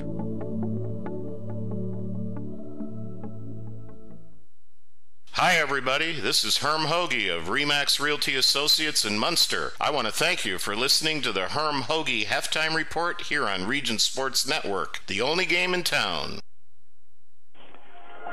You're listening to Chevy Game Night on the Region Sports Network, presented by your Chicagoland and Northwest Indiana Chevy dealers, the MVPs of MPG. Along with Jay Simmons, Jerry Siska back with you here at Crown Point High School. You're listening to the Herm Hoagie Halftime Report. It's underwritten by Remax Realty Associates, Herm and Chris Hoagie in Munster. Available for all your real estate needs. At the intermission, it is the Cavemen of Mishawaka leading Crown Point 15-0. And when we go over a few of the numbers, Jay, you're going to see, and the listeners will see if they joined us late, that offensively it's been quite a domination by Mishawaka, but yes, Crown Point has made some good stops really huge stops on 3 different occasions to stay in this ball game. They're not out of it at 15-0. Yeah. Without those stops, this thing's a runaway. Yeah, especially 2 stops early in the red zone, Jerry. They had the ball on the 6-yard line and stopped them cold on 4th down. So, I mean, they've come through big in the red zone in short yardage situations, and that's probably Mishawaka's go-to, 3rd and short, 4th and short. Let's take a look at how the scoring came about there. Well, if it wasn't for Brandon Phillips, there would be no scoring. Yeah. Darian Phillips had a 5-yard run, 2-point conversion. He had a 5-yard run for 6 and a 2-point conversion on a offsides by Crown Point. Instead of having the ball at the 3, they ran up from the 1.5 yards, and he scored there. That came right at the start of the second quarter. And Darian Phillips with a 1-yard run. That came with 5:18 in the second quarter. PAT good. That's how you come to your 15-0.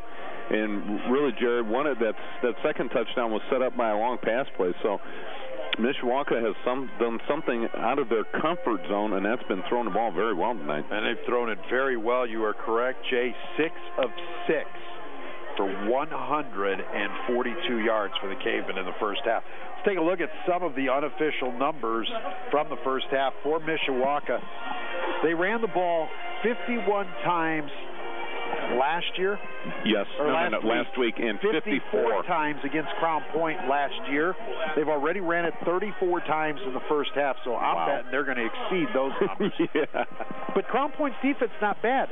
34 rushes for Mishawaka, just 111 yards, and that is just 3.2 yards per carry. So Mishawaka has been unable to break open anything on the run. But what it has done is set up the pass. Yeah. And as a result, as I mentioned, 6 of 6 for 142 yards. And they've had some big ones, one that went for 72 and one that went for 51. So they still have amassed 253 yards of total offense in the first half, 9 first downs. They fumbled the ball once but did not lose it, so they have no turnovers in the opening half. They were penalized 4 times for a total of 30 yards. The leading ball carrier on the ground, the quarterback, Darian Phillips, 18 carries for 51 yards. He has scored 2 touchdowns and the 2-point conversion. Also, Vernon Daniels has 4 carries for 18. Peyton Marshall, 4 carries for 16. Daniel Hesh, 3 carries for 15. Greg Burns, 2 carries for 7. And Mike Hicksonbaugh, 3 carries for 4. Receiving 5 different receivers for Mishawaka. Ryan Roboleski, a catch for 6. Devin Beaver, 2 catches for 10. Samuel Eggleston, a catch for 3. Vernon Daniels, a catch for 72. And Daniel Hess, a catch for 51 yards. That's the unofficial numbers on the Cavemen. Here it is for the Bulldogs. They ran the ball 11 times in the first half for a grand total of 15 yards, but factor in that Grayson Link has been sacked twice, and that's minus 18 in yardage right there. Artie Akiwa, just 2 carries for 6 yards total,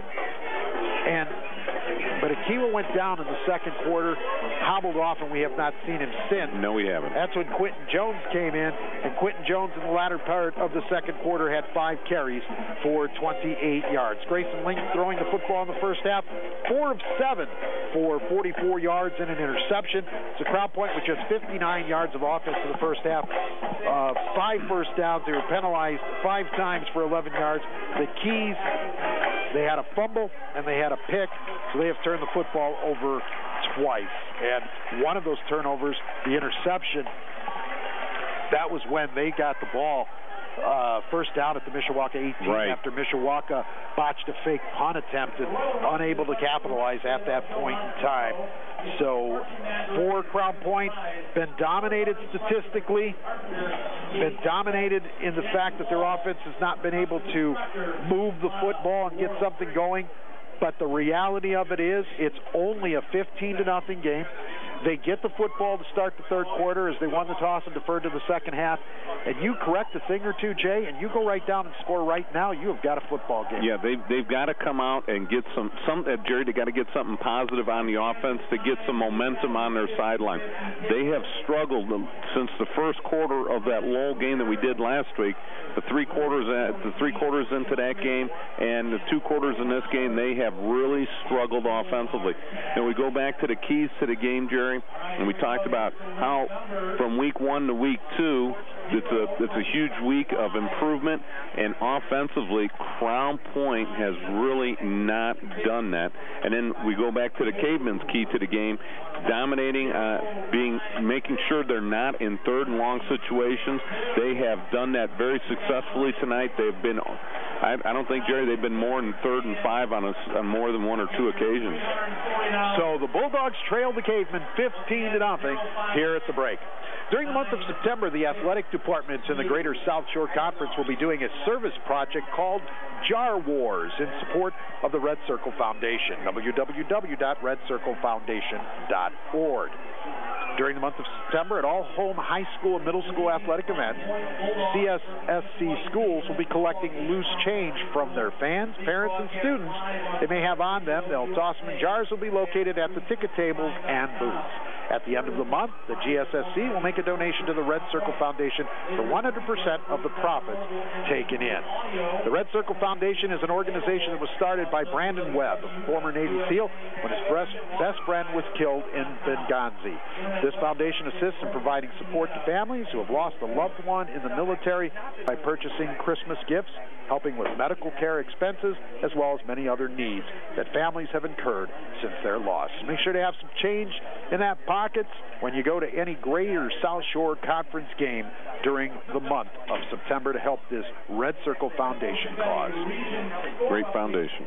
So let's take a quick break. We'll be back with the second half after this. You're listening to high school football right here on the Region Sports Network, the only game in town. You're listening to the Region Sports Network on WRTW Crown Point and WRTK Paxton, Illinois.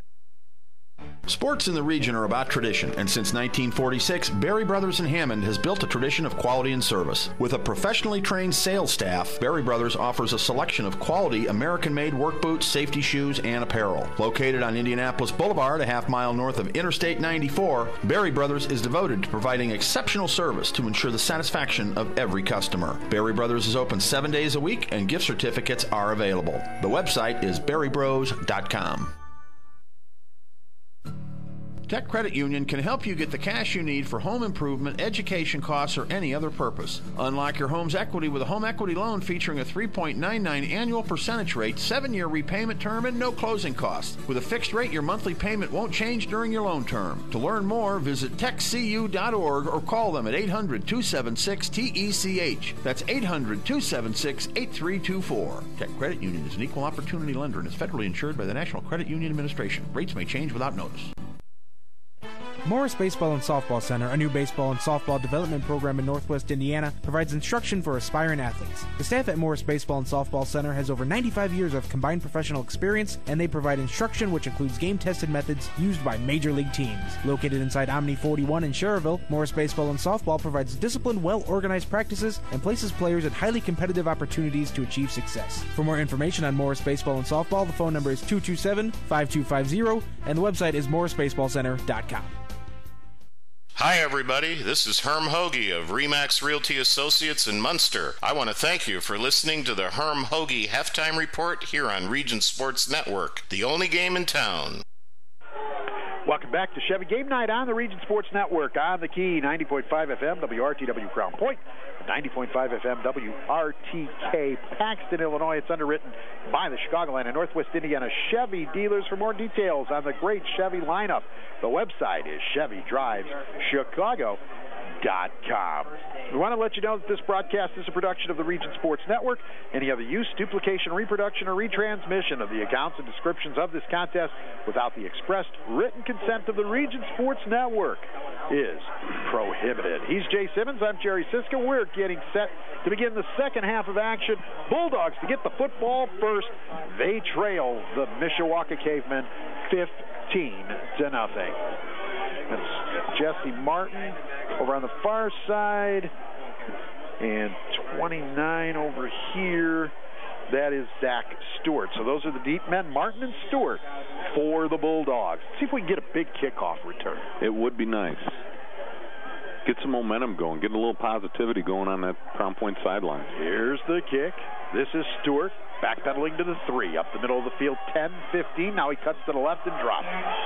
They haven't got... And it looks like they may have fumbled it, or they're calling him down, because the ball did come loose. They have not managed to get a kick or a punt really outside that 20-yard line yet. No, they haven't. So they will start at their 19-yard line, 1st and 10. And let's keep our eyes open for Artie Akiwa. And at times, if you could even comb the sideline a little bit, let's see if we can find him anywhere.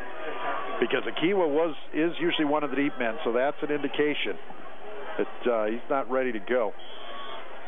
There's Link, and Jones is in the backfield to begin the second half. Well, it looks like start with a positive play for Crown Point. Mishawaka jumps offside. And the change of Jones in the backfield to start the second half. As always, starting lineups underwritten by Strack and Van Til. We're built around you. So the penalty on Mishawaka moves the football to the 24-yard line and will make it 1st and 5 for the Bulldogs.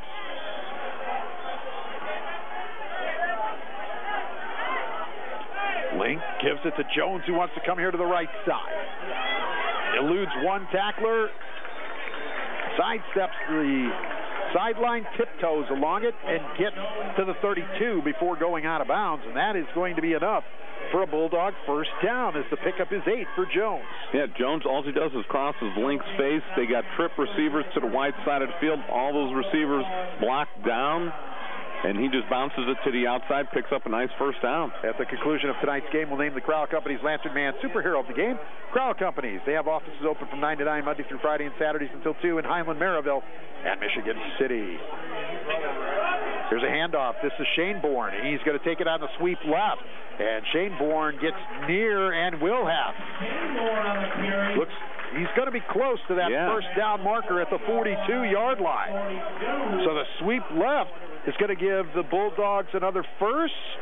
No signal yet. Looks like they're marking it just about a half a yard short. So they're going to officially call that 9 yards on the pickup. Well, Crown Point really now, I was going to say they've been going inside the whole first half, running inside. Now all of a sudden they're taking the ball to the outside with some success, 2 plays in a row. And they are going to give him the first down. Yes, they do. Shane Bourne to the 42, first down, Bulldogs. You going to mark that as 10 yards gain then? I did. Very good. I don't want to cheat the kid out of any yards. Here's a man in motion coming from left to right, and Jones is going to get the handoff, and he's looking for an edge. Gets to the 45, and he'll pick up 3 on the play, second down. Well, nice job defensively by Mishawaka, forcing the running back all the way, Jones, all the way to the sidelines and only being able to pick up 2. They really stretched that play out and let the pursuit get to the ball. The 2nd and 8 for Crown Point coming up. Early third quarter, Bulldogs trailed the Cavemen 15-0. 2 receivers out wide side left, and now Shane Bourne going to go in motion on the left side as well. And then they're going to counter back to the right on the handoff to Jones. He gets to the 49. Jones got a nice style run, and he's got his head lowered as he's hitting the hole. You know, and when he's doing that, those shoulder pads are about the only thing you're going to be able to tackle. And he got a nice gain right there, right up the middle. He picks up 4 yards. Big third down. 3rd and about 4 for the Bulldogs. They are at their own 48. They need to get to the Caveman 48. 2 minutes gone here in the third. Link. Hand off to Jones again, and he is going to lose yardage back to the 47. Was nothing there to that left side, Jay. Yeah, it looks like number 38, Kevin Banks, from his linebacker position, came up and made the tackle. Well, nice shoestring tackle right there, because it looks like Jones, if he'd have gotten free for that one, might have been able to pick up the first down. So the loss will be 4 yards, and it's going to bring up 4th down. And the Bulldogs will have to punt it away.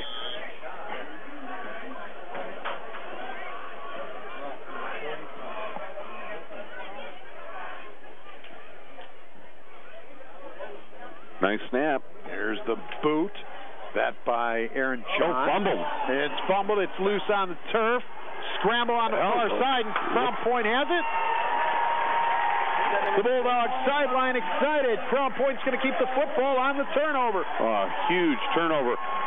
The deep back, I didn't catch the number of the guy coming up to catch the ball, let the ball get into his body, and it looked like it went right through his hands, hit his knee, bounces forward, and Crown Point comes up with the ball. I believe that was Luke Campbell. That was number 5 over on that far side. So the Bulldogs have the football in Mishawaka territory at the 41 after the turnover. So they were unable to capitalize. They were unable to capitalize early when they got a break after a fake punt. Let's see if they can capitalize on this. Link to Jones. He's across the 40 to close to the 37-yard line.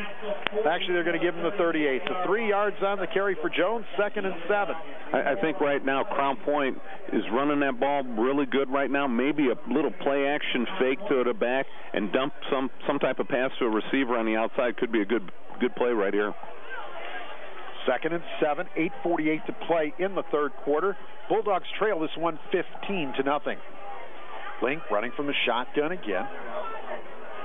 Gives to Jones. Jones going left, cuts it upfield, gets to the 35.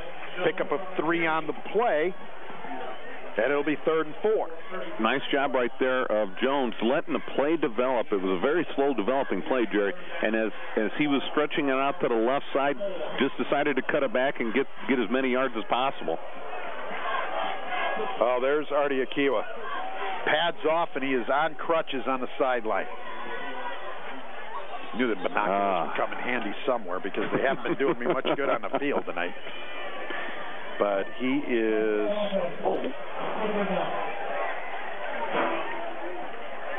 He is right here at the 44-yard line. See him right there, Jay? Oh, yes. So his night is done. Penalty on the Bulldogs. Back them up to the 40-yard line. Yeah, Crown Point always like trying to make it a little bit tougher on themselves to get that first down. 3rd and 9. 2 backs this time in this formation, 1 on each side. Now they're going to put Martin in motion to the right. That's the wide side of the formation. Link rolling that way. Looking, firing, and Martin hit as the football arrives. Good defensive play right there by Luke Campbell. Yeah, Luke Campbell got there right as the ball did, and he did a nice job. He came over the top and swatted the ball right out of the receiver's hands. I don't know. You know what, Jerry, even if he completes that pass, it's not enough for the first down. But Crown Point's pass patterns, it looked like they had too many guys in one area. They had a guy at the 5 yards downfield, one at 10 and one at 15, but they were all pretty much in the same plane for the quarterback. So Aaron John punted away again. So Crown Point could not capitalize on the mistake. Here's the kick. Good kick. Fair catch called for. It's going to hit the turf and go into the end zone for a touchback. Nice discipline by the deep back. He put his heels on the 10-yard line. He saw that ball going over his head, did not back up, let the ball go into the end zone. So with 7:44 to play in the 3rd quarter, Bulldogs trail the Cavemen 15-0. Mishawaka football, 1st and 10 from their own 20-yard line. Tonight's game is underwritten in part by the Randall K. Miss Accounting Group in Sherrville. When it comes to business, let Randall K. Miss Accounting put the numbers to work. Their phone number is 219-864-8541, and they are online at www.rkmissgroup.com. It's 1st and 10 for the Cavemen. Phillips under center. And he's going to pitch. Out to the far side, that's Burns with the football.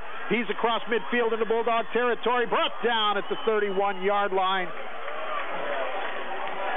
Tackle from behind made there by, it looked like Brandon Botts. Nice job of Botts staying with the play and coming up with a touchdown-saving tackle right there. But what a nice job by Darian Phillips carrying that ball down the line of scrimmage and taking the hit. And just as he's getting popped, he releases that ball to the back, who is in perfect pitch relationship to the quarterback, catches the ball, and turns up to the sideline. Again, short side option, very successful for Mishawaka. 49 yards on the run by Greg Burns. 1st and 10 for the Cavemen at the Crown Point 31-yard line. Nothing fancy, just effective. Phillips under center. And Phillips reads and keeps, goes up the middle, and he's going to have a first down as he gets inside the 20-yard line, right around the 16. Again, coming back to that belly option that they ran successfully in the 1st quarter, and that is where the quarterback dive fakes to the fullback and basically is using that fullback as the blocker for him. And the fullback stopped 10 yards downfield. Nobody touched him, and he slowed the quarterback down. He needs to keep his feet moving, get out of the way. Ball at the 17 of Crown Point. Cavemen 1st and 10, trying to add to a 15-0 lead. 7:10 remaining in the 3rd quarter. Handoff goes up the middle and down near the 5-yard line is the ball carrier. And that was Peyton Marshall on the carry.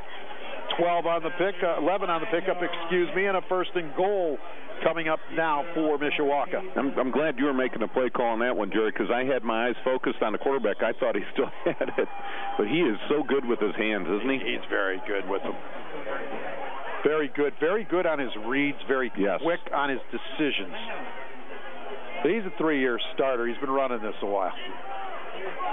Phillips gets under center, and looks like he kept the ball. Phillips on the carry. Let's see.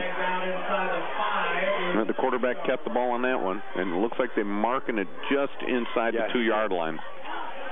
So we'll give him the 2 call to pick up a 3-second and goal. Again, like you said, Jerry, very good with his reads, read that one perfectly. See, there I thought he gave it to the fullback. The way he got tackled, that's why he pulled it. Phelps is under center. New fullback in there right now. got a 40 number. Phillips is going to keep. Phillips to the goal line. No signal from the official. There it is. Touchdown. It looked like it was a mix-up on the play. The fullback went to the left, the quarterback went to the right, and Phillips just made the best of the play and fell into the end zone. 2-yard touchdown run, third score of the night for Darian Phillips. I wish I had him on my fantasy football team.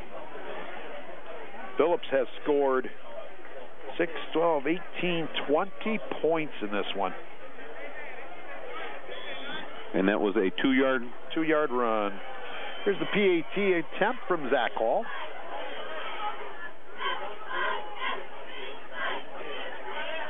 Snaps good, holds good, kicks up, and I don't think it's good. I don't think that's good. It is no good. That ball knuckled and went off to the left. It's no good. But with 6 minutes remaining here in the third quarter, the score now. The Cavemen of Mishawaka, 21. Crown Point, nothing. You're listening to high school football right here on the Region Sports Network, the only game in town. You're listening to the Region Sports Network on WRTW Crown Point and WRTK Paxton, Illinois. At the Crowell Companies, our customers are more than just numbers on a ledger or anonymous people who sign up online. Our customers are the families we see at the ball fields, the grocery store, and all around the community. That's because for nearly 50 years, the Crowell Companies have been part of the community right here in Northwest Indiana, offering personalized custom services that only a local company can provide. For home, auto, and business insurance, it's the Crowell Companies, 923-2131, and online at crowellinsurance.com. The Crowell Companies, home of the insurance superheroes.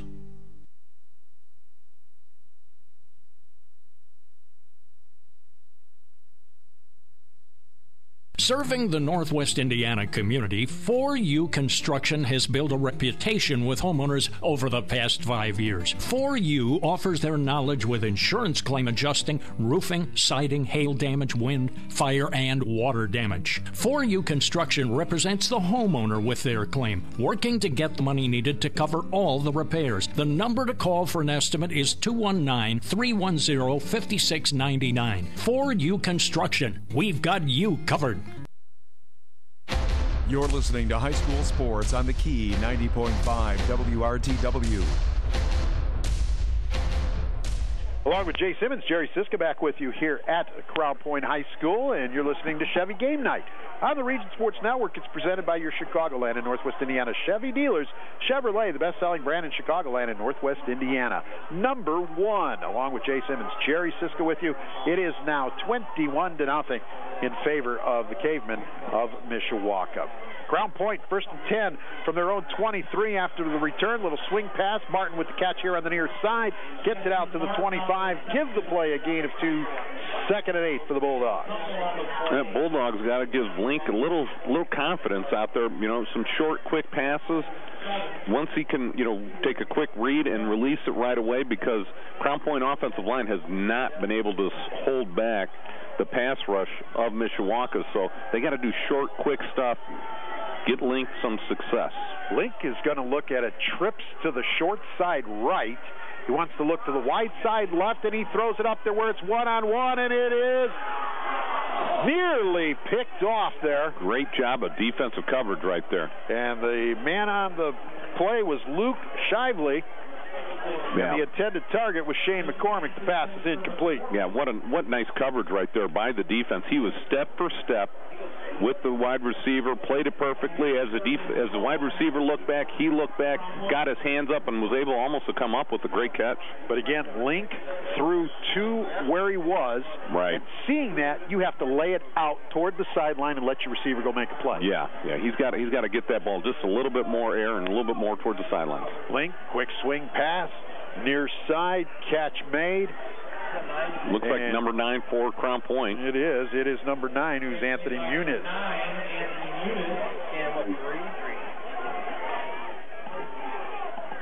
Yeah, Crown Point, again, just looking out of sync offensively. Where'd the football get to? 28, so pickup of 3. So it is 4th down, and the Bulldogs will have to punt it away again. You know what, as a junior quarterback, not playing last year, there is going to be a learning curve, and it's, he's going to have to develop rapidly in his junior year. There's the snap, kick by John. As Fair caught at the 40-yard line by the Cavemen.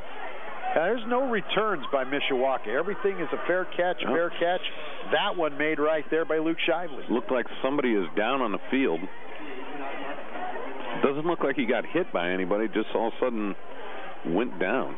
But it will be Mishawaka football already leading this one 21-0. Crown Point defense. They will get the ball. 4:24 remaining in the third quarter. Hey, you know what? That has been a bright spot for the Bulldogs tonight. It really has, because the way Mishawaka has controlled everything offensively, they could have double this score on there if it wasn't for the Bulldog defense. Yeah, the Bulldog defense gets a sip of water, and then you got to hit the field again. Looks like just a cramp by the Crown Point player, number 42. Tyler Gomez. He's walking off the field. 40-yard line is where Mishawaka will begin 1st and 10. Tonight's game is underwritten in part by State Farm agents Rich Allenbaugh in Highland and Bob Reese in Crown Point. Like a good neighbor, State Farm is there, and so are Rich and Bob. Rich can be reached at 923-3030 and Bob at 663-7337. State Farm agents Rich Allenbaugh and Bob Reese are proud supporters of high school sports on the Region Sports Network. It's 1st and 10 for the Cavemen. Phillips back under center.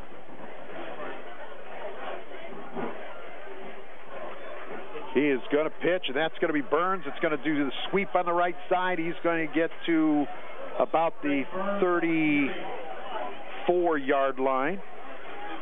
It's a nicely designed play. He's the man on the left side, right behind the tackle, just offset a little bit on the left tackle, comes in motion, and as he's catching the ball, he has already passed the tackle on the right-hand side, and as soon as he catches it, he's already upfield into the secondary. Pick up a 4, 2nd and 6 for the Caveman. 3:53 left in the third quarter. Phillips wants to throw. He's looking for a man on the far side. Incomplete. Looked like it could have been called pass interference on Crown Point, but no call on the play. That looks like 6. Shively, that was the intended receiver. Ball thrown just a little bit behind the receiver by Phillips. Was it Zach Stewart, I believe, on the coverage? Yes. So that's the first incomplete of the night for Darian Phillips in 7 attempts. Only the first pass he's thrown here in the second half. Third down, 3rd and 6 for Mishawaka.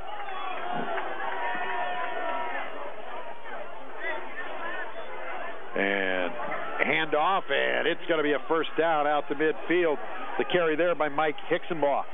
Yeah, Hicksonbaugh, boy, he hit that hole going full speed right over the left guard. Didn't get touched until he was about 8 or 9 yards downfield, but a pickup of him looks like about 12. 16, 34 to the 50. Another first down. That's 5 first downs for Mishawaka in the quarter. Wow. And we still have 3.5 minutes to play in it. Just a physical dominance by the Mishawaka offensive line right now. Well, at this point, too, Crown Point's defense has got to be exhausted. And it looks like Phillips on the carry. Again, a belly option where he fakes to the fullback and basically just following him up into the hole. And it looks like he picked up about 4 on the play. You know, 2nd and 6. Those are the type of plays that just really wear down the defensive line because they've got to tackle 2 guys every play, Jerry. Crow Company's Lantern Man superhero of the game at the end of this one. I have no idea who it's going to be, Jay. We'll have to have a lot of discussion about this. Yes, we will. We may have to have a meeting about it with our staff, too. Ball. Phillips carries again for a yard to the 45.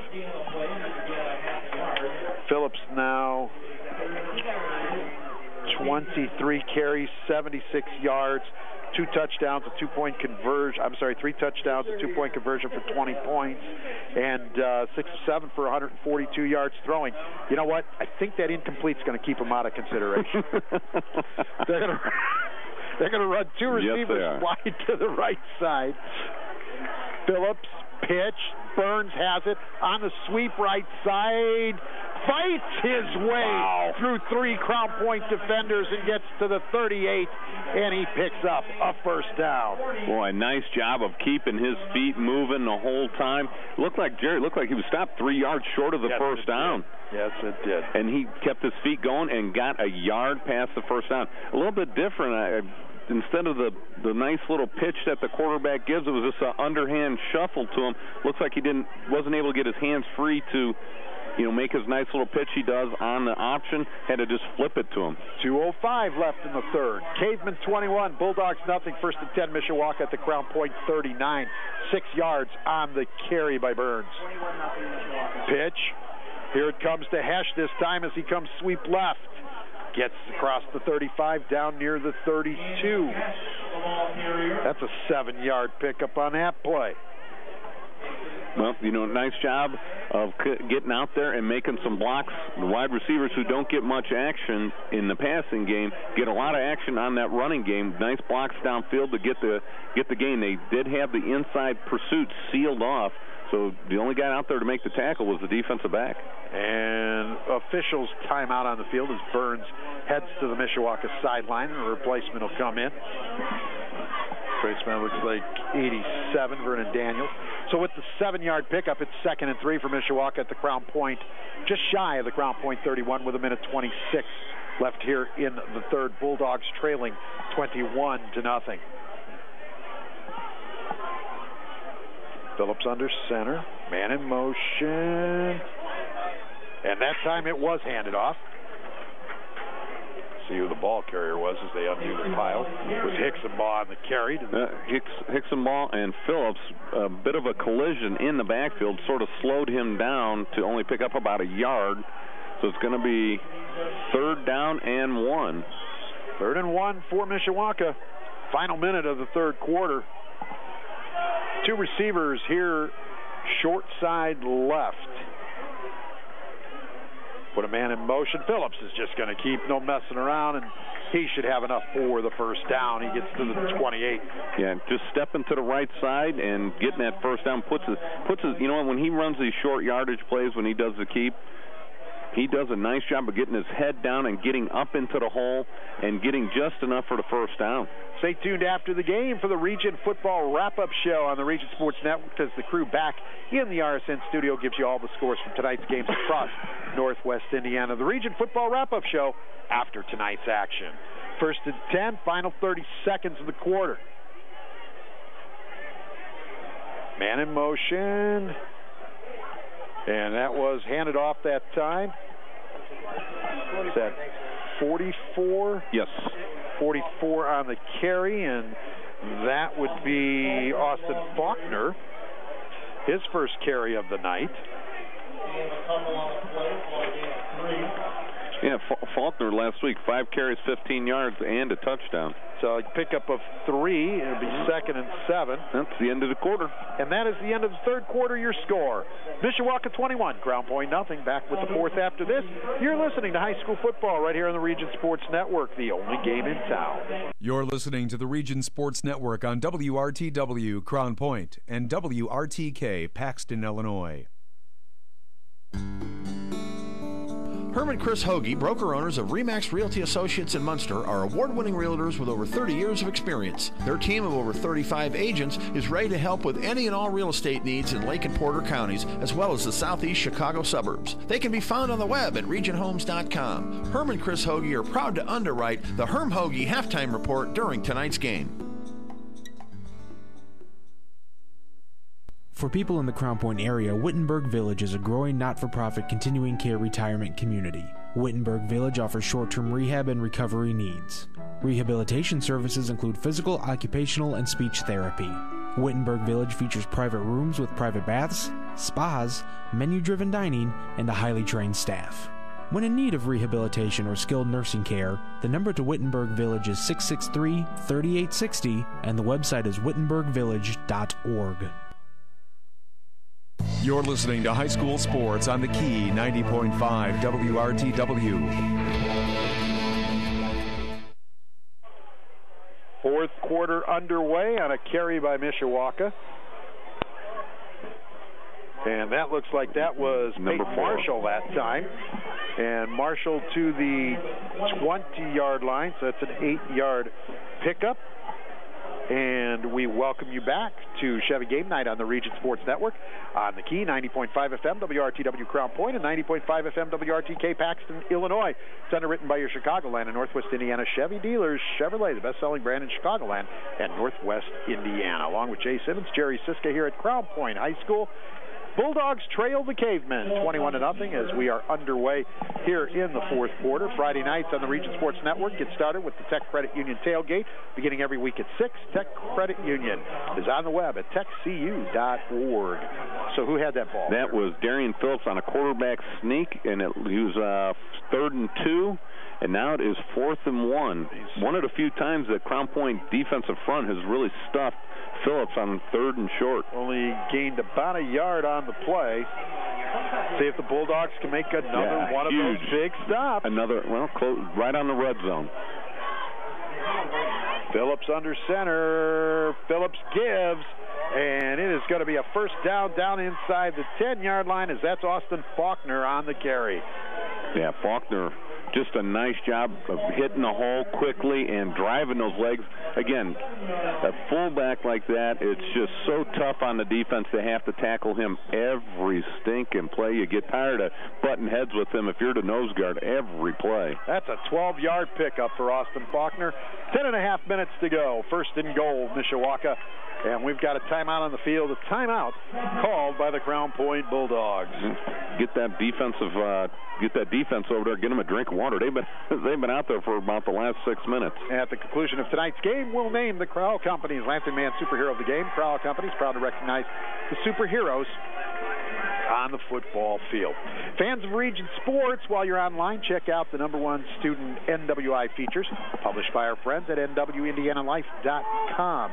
27 Northwest Indiana schools are participating, including Lake Central, Munster, Crown Point, and Lowell, with stories straight from the students, the eyes and ears of positive news and events in the schools. You can find all these great stories at nwindianalife.com/1studentNWI. Don't forget, at the conclusion of the game, it's the Region Football Wrap-Up on the Region Sports Network as the crew back at the RSN studio gives all the scores from tonight's game across Northwest Indiana. Region Sports Network coverage of high school football returns next week with more exciting gridiron action. Stay logged on to regionsports.com for the updated broadcast schedule.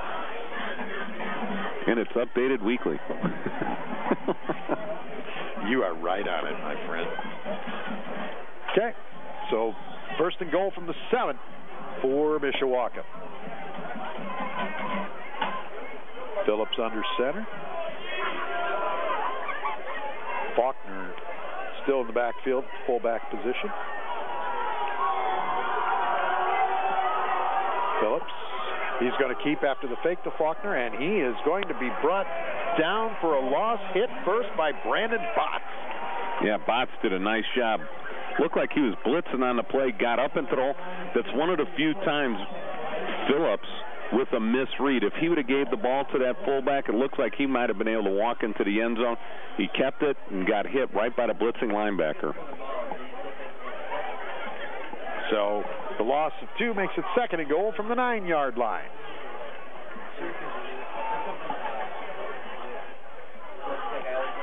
Man in motion, pitch. Motion man gets it, and that's Hesh. And then we have penalty flags thrown at the end of the play. Well, I can't tell the number from this side of the field. It's all the way across the field. But a nice job of one of the linebackers for Lake Central. Before Crown Point, we were just getting the score of Lake Central. We're just getting Crown Point did a nice job stretching that play all the way across the field. And it looks like the man that was blocking him is going to be called for holding. I would assume Crown Point is going to take that penalty and march him back. But Jerry, he had a blocker on him and the running back all at the same time. Did a great job of stretching it all the way to the sideline, and then got the wide receiver, running back for Mishawaka, got called for holding. The loss was a yard to the 10, and then it's a 10-yard penalty as well. So the football sits at the 20-yard line. That's 53 times tonight Mishawaka has run the football. They put 2 receivers each way. Phillips looks to throw, fires, catch made at the 17, and that is Devin Beaver on the catch. It looked like he was trying to throw the ball deep, but there was a little bit of pressure on him. And it looked like that was number 82 for Crown Point putting the pressure on him. Ronte Harrell in the quarterback's face, forcing him to throw the ball. Pickups close to 3, so 3rd down and goal. Just inside the 18-yard line, nearing the 17. Again, they'll go with the receiver short side right, 2 receivers wide side left. They're going to put Hesh in motion. Phillips drops back, fires for the end zone, nearly picked off. Devin Beaver, the intended receiver, both men with the chance to come down with the football, but it falls incomplete in the end zone, 4th down. Yeah, nice job, number 29, Zach Stewart, on the defensive coverage. Nice job he was behind the wide receiver. They both went up for the ball, and without making contact or getting a pass interference call, went up and knocked the ball down. Almost came up with an interception, but nice job of defense right there. Randall Finney on the hold. Zach Hall to attempt a 35-yard field goal from the right hash. 8:44 to play in the game. Well, I was watching him in pregame, Jerry. It was very shaky at best when he was kicking extra points. Right now at 21-0, it's a good place to try one of these.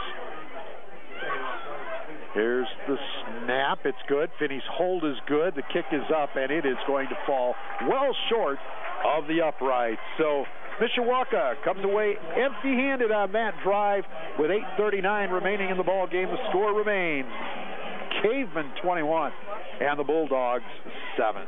That's last week's score. Caveman 21 and the Bulldogs nothing. That's because I was just going to mention the fact Crown Point's defense, as much as it's been on the field the last 2 weeks, has only allowed 21 points in each game, but the offense has only scored 7 points in now 7.5 quarters. Yeah, they scored in the middle of that first quarter of the Lowell game and haven't really put much together in the last 6 quarters. So they have the football now. Link's going to roll to his right. Look, fire, and it is intercept. No, I can't tell. It looked like it had a better chance to go to a Caveman than it did a Bulldog. Yeah, he threw it. It looked like Jesse Martin caught it. Did he? Yep. Yeah. Wow. Surrounded by 3 Cavemen, he comes up with the ball. I mean, Link just forced that ball right in there. It looked like he had his receiver downfield about 5 or 10 more yards downfield, wide open. Pickup is about 6 on the play, 2nd and 4. Link. He's going to roll. He's rolling to his left. Fires, and that is intercepted. It's intercepted at the 35-yard line and returned to the 27, and that is Luke Shively. Yeah, nice job. He sat right in between. The guy that I was saying was open on the last play. Yeah. Shively sat in between the quarterback and the wide receiver, but it looked like it was a poorly thrown ball. The receiver was open about 5-10 yards down the field. He threw it too much to the middle of the field instead of leading the receiver to the sideline because he was running an out pattern, and it looked like it would have been thrown well behind him. Link's got to get some confidence going for himself. He looks very tentative out there. At the conclusion of tonight's game, we'll name the Berry Brothers Blue Collar Player of the Game, underwritten by our friends at Berry Brothers. Berry Brothers, Blue Collar store for the blue collar worker. 1st and 10 for Mishawaka. Handoff up the middle, across the 25 to around the 24-yard line. Who was that was on the carry? It looked like it was number 34. Well, that's Hicksonball. Yeah, Hicksonball looked like he got belted right as he got down about a yard or 2 into the defensive front. Defensive front still swarming to the ball. Nice job by the Bulldogs. They have been out there mostly all night. Yeah, they get over and get a sip of water and then have to go right back out. 7:15, clock continues to move. Bulldogs trail 21-0. Man in motion. Phillips, hands off, not much doing. As the ball carrier that time was Hicksonball again. And Hicksonball, not much doing, and he still picks up 3. And he's picked up 6 on the last 2 carries, which looked like they had nothing going. 3rd down and 4. I mean, all the fullbacks combined have been doing an excellent job for Mishawaka. They're just rolling guys in and out of that fullback position because they're getting beat up by the defensive front of Crown Point. Phillips letting the play clock run down, the game clock run down. Now he's under center. A man goes in motion. And again, it's the fullback. This time, it is 44, Faulkner. They have like a three-headed monster out there at the fullback position. Faulkner gets to the 16. They have number 4, Peyton Marshall, who's got some carries. You've got Faulkner, and then you have the man that just went off the Hicksenbaum that just went off the field. So they are really using those 3 guys very effectively. It's a first down to the 16-yard line. 1st and 10, Cavemen, as we near the midway point of quarter number 4. Phillips now, after letting all the clocks run down, under center, and he fumbles the snap. Scramble in a pile at the line of scrimmage. Crown Point coaches are pointing that they have it, but I think Mishawaka has it. Yeah.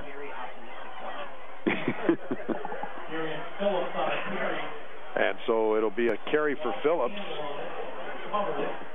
It'll have to go as another fumble. Overall, Mishawaka has played a very clean game, especially since they've been out there most of the game. Yep. You're almost running out of plays to put down on the top there for the Cavemen. I am. But there's only 5:36 left. So I think we'll get through it. I don't think I've ever seen a team run the ball this much. And not much doing, as it is Faulkner again on the carry. Timeout, Crown Point. Their second of the half.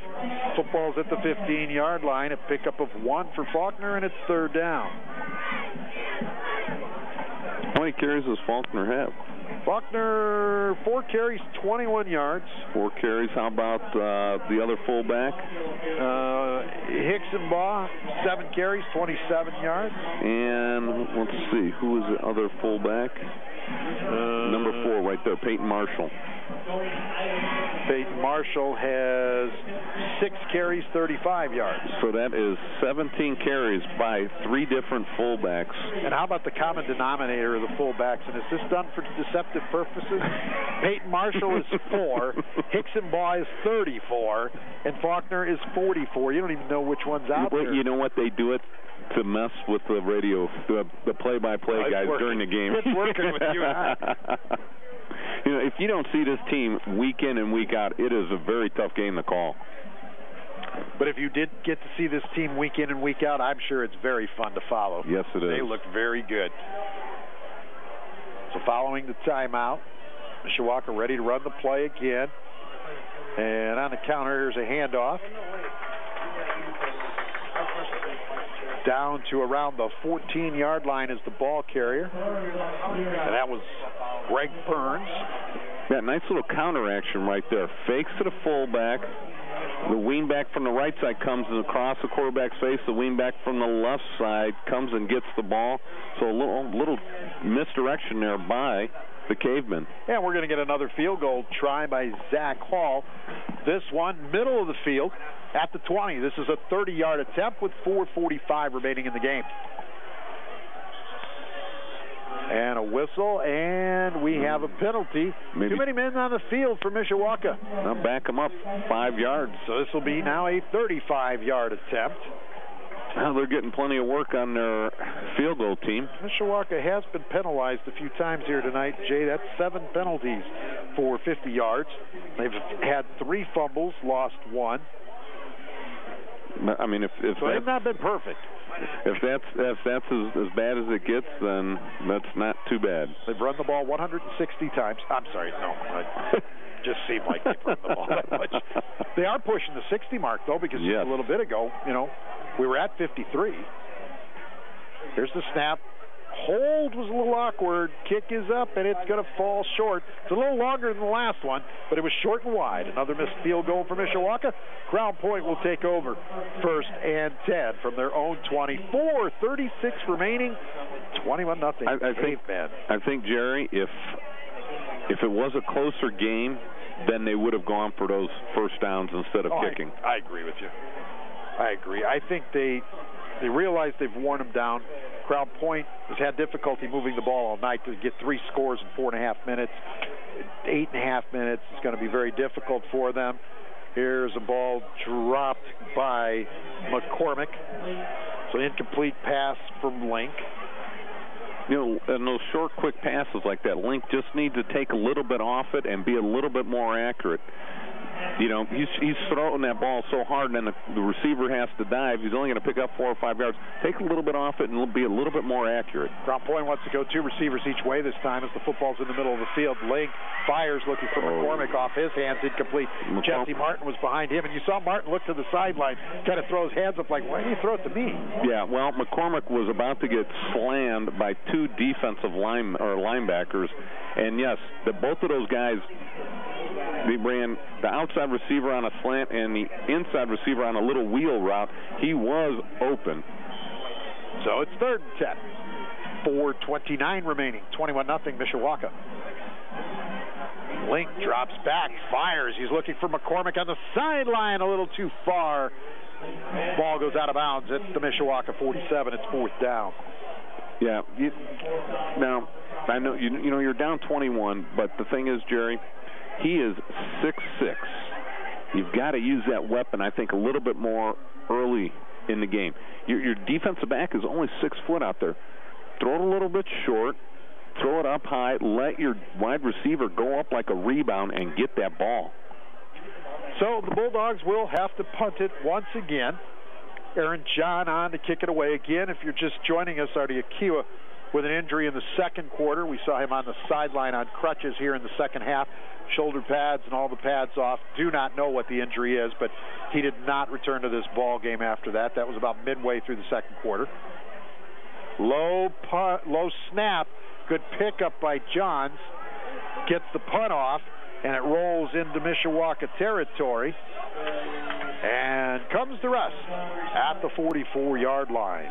That's the first punt, besides the one that one of the returners dropped, that has hit the field tonight, Jerry. Very true. So 1st and 10 for the Cavemen of Mishawaka from their own 44-yard line. 4:13 to play in the contest. 21-0 Cavemen is the score. Taking a look at the schedules for these two teams. I have it here. I just got to find it. Here you go. I got mine. Oh. Yeah, have at it. Oh. There we go. I got them both right there. We're good. For Crown Point, they'll be right back here to open DAC play tomorrow, not tomorrow night, next Friday night against the Maryville Pirates, while Mishawaka will make a road trip and next Friday night play Indianapolis Cathedral at Indianapolis Tech. And that was a handoff by Phillips to the running back, or I should say the fullback. Timeout, Crown Point. That's their third. Number 4 on the carry. Peyton Marshall from the 44 to the 47. So the gain is 3 on the play for Marshall. Okay, so the fullbacks now have 18 carries total. What are the 3 fullbacks' yards? We have.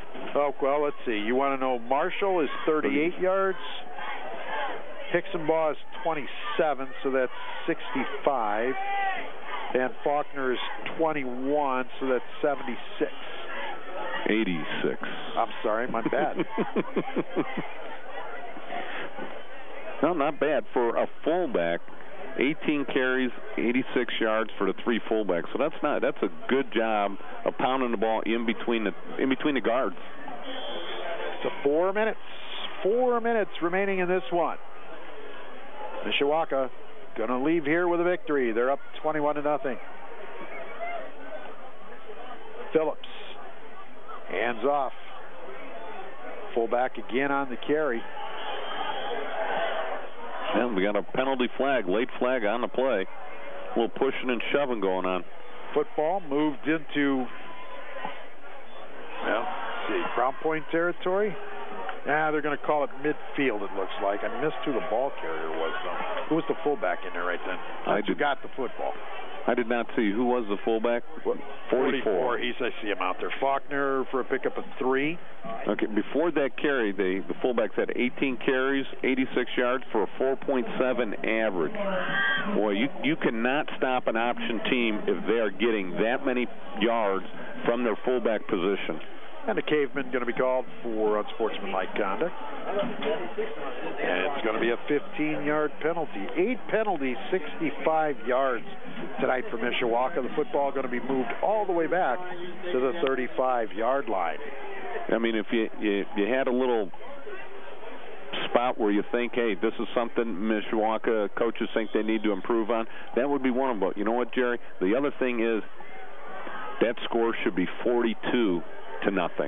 So if really that, should, yes. I mean, you got to improve on that red zone scoring for Mishawaka, especially when you get into the schedule and it gets a little tougher for them. Phillips takes the handoffs, rolls to his left. He wanted to set and throw, but nothing was there. He did a good job of tucking and running, and he's got a first down out near midfield. Wow, is he elusive once he gets into that secondary. He made several guys miss, did a nice stop move, let the defense go by him, and then cut it back. 15 on the pickup. He now has 92 yards on 28 carries, and it's going to bring up 4th down and 4. You don't realize how fast he is because he's running in between the tackles and he's running option and he's trying something short. But once he gets in that open field, Jerry, that was very explosive. Cameron Callenbeck on to punt it away for Mishawaka. It's one man deep. That is Jesse Martin deep. I see Zach Stewart moved up here to the 40. Snap right over Callenbeck's head. He has to go back and pick it up at the 22, and he's going to be brought down right there. A miscue by Mishawaka gives Crown Point some decent field position with 2.5 minutes to play. Well, then I guess there's another thing you put on the docket to work on this week is special teams. So an opportunity for the Bulldogs to put some points on the board before this one's over. That's actually technically another fumble. That's 4 tonight. Oof. What? And that got to go as minus yards rushing? I don't know that one. I don't think so because it's a punt. It looks like we got a timeout called by Mishawaka. Crown Point. Crown Point doesn't have any left. A little quick on the transition from offense to defense. Defense should have been ready, but when they went out there was only like 5 guys, and Crown Point was already lining up. A brand new feature to the Region Sports Network this year is the Langle's Pizza and a Pop Quiz online at popquiz.regionsports.com. Fans can log on and take the short quiz, get a perfect score, and you'll have a chance to win a $25 gift certificate to Langle's Pizza. Langle's has 4 locations, Highland, Crown Point, and 2 in Schererville. They're on the web at langlespizza.com. Get all of the latest Region Sports Network news and features by liking us on Facebook at facebook.com/RegionSports. Or follow us on Twitter at twitter.com/TheRSN. I hope everybody likes us. And he'll join us next Friday night for more high school football. Link drops back, throws over the middle for Martin, in and out of his hands at the goal line. Boy, and a nice throw by Link right there. The receiver was running straight down the field. Defensive back was to the wide receiver's left side. Threw the ball over the right shoulder of the receiver. He turned back and tried to make that catch, went right through his hands. The football's at the 22. Martin, 2nd and 10. Martin just had it slip right through the wicket right there. Would have been a great catch, though. If trips here to this short side as the ball's on the near hash. And a fumble on the handoff to Jones, and Mishawaka recovers. Looks like 27 was it for Mishawaka? Seth Forsland. Well, nice job right there of Mishawaka pursuing to the ball. A little lack of communication between the quarterback and Martin. Oh, I'm sorry. Was that Martin? It was Jones. I'm sorry, Jones. Jones and Link on the handoff. Yep, Link on the handoff. Looked like he held on to it a little bit too long, put it in his stomach, and then held on to it. And the running back didn't really secure the ball, and the ball just plopped right on the ground, and both the quarterback went running the other way and the running back went running the opposite way, and they both just didn't even turn around. 32-yard line is where the football sits as Mishawaka takes over. Handoff. Not much going on. Fullback with the football once again. Let's just see which fullback. Burns had it that time. Burns got to the 34. Picks up 2 on the play. Well, just to let you know right now, number 44 is in the game at fullback. Austin Faulkner. Looked like they hand off the fullback, but I saw Burns with the football in his hand. And definitely Mishawaka quarterback just sitting there letting the play clock run down to under 10 seconds before he even thinks about snapping the ball. Phillips. And that should be Faulkner on the carry there. It was. Yes, it was. 44 Faulkner on the carry there. And gets out to the 37-yard line. So that's a pickup of 3 for Austin Faulkner. Well, I have to say, the Caveman offense looks like it's clicking on all cylinders, really doing some damage to a couple teams in the Doolin Conference the last 2 weeks. Wow. No kid. But again, Jerry, they need to work on that red zone offense, getting that ball in, because you know what, when they get into the meat of their schedule, if they miss some opportunities like they did today, that could come back to bite them. 61 points the last 2 weeks against Doolin foes, Portage and Crown Point.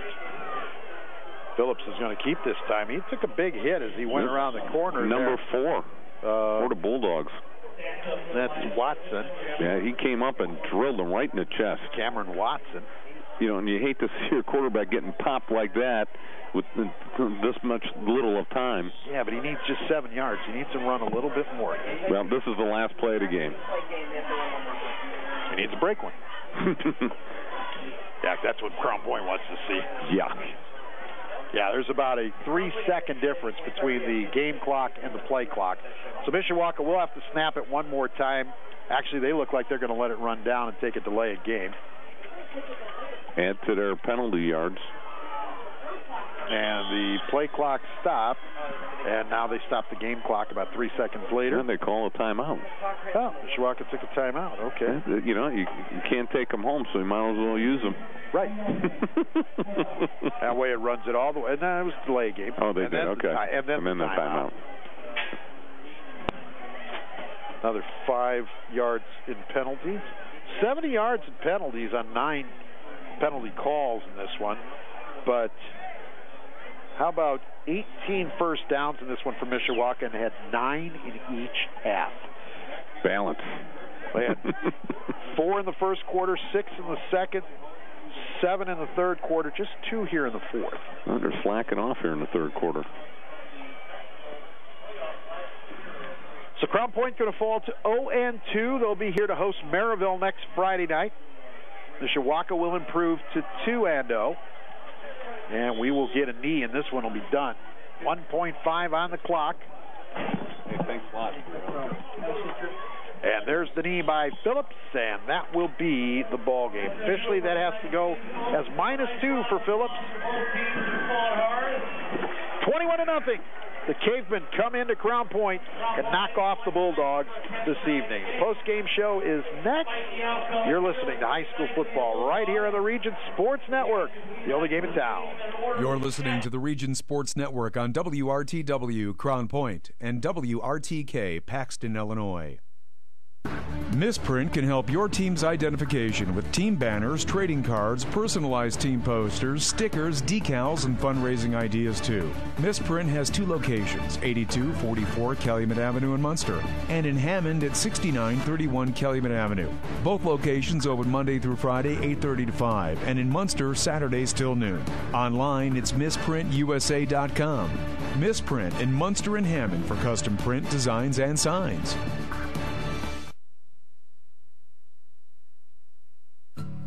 Tech Credit Union can help you get the cash you need for home improvement, education costs, or any other purpose. Unlock your home's equity with a home equity loan featuring a 3.99 annual percentage rate, 7-year repayment term, and no closing costs. With a fixed rate, your monthly payment won't change during your loan term. To learn more, visit techcu.org or call them at 800-276-TECH. That's 800-276-8324. Tech Credit Union is an equal opportunity lender and is federally insured by the National Credit Union Administration. Rates may change without notice. Man Cave Barbers is a throwback to the days when a man would have his hair cut and groomed by a man's man, a barber. Man Cave Barbers, located at 1600 East Summit Street in Crown Point, offers the good old regular barber cut and a hot lather straight edge razor shave. A family-friendly service that offers flat tops, fades, Princetons, and military, Man Cave is open 6 days a week. Other services include shoe shine, massage, and manicure pedicure. The number to call is 662-5986, and the website is mancavebarbers.com. For over a quarter century, Bellis Jewelers has been a fixture in the Crown Point community. Located at 1170 East Summit, Bellis Jewelers still offers the same workmanship it began with back in 1989. A full-service jeweler, Bellis Jeweler offers a variety of services ranging from custom-made jewelry and watch repair to buying gold, silver, and more. To allow customers to feel more relaxed, the new location offers couches and a TV. The phone number is 663-5108, and the website is bellisjewelers.com.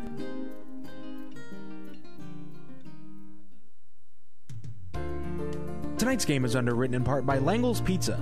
With locations in Highland, Crown Point, and 2 in Cherryville, Langle's is open for pickup or delivery 7 days a week, and orders can be placed online at langlespizza.com. Don't forget to take the Langle's Pizza and a pop quiz at popquiz.regionsports.com for a chance to win a $25 gift certificate. Langle's, serving the region since 1979.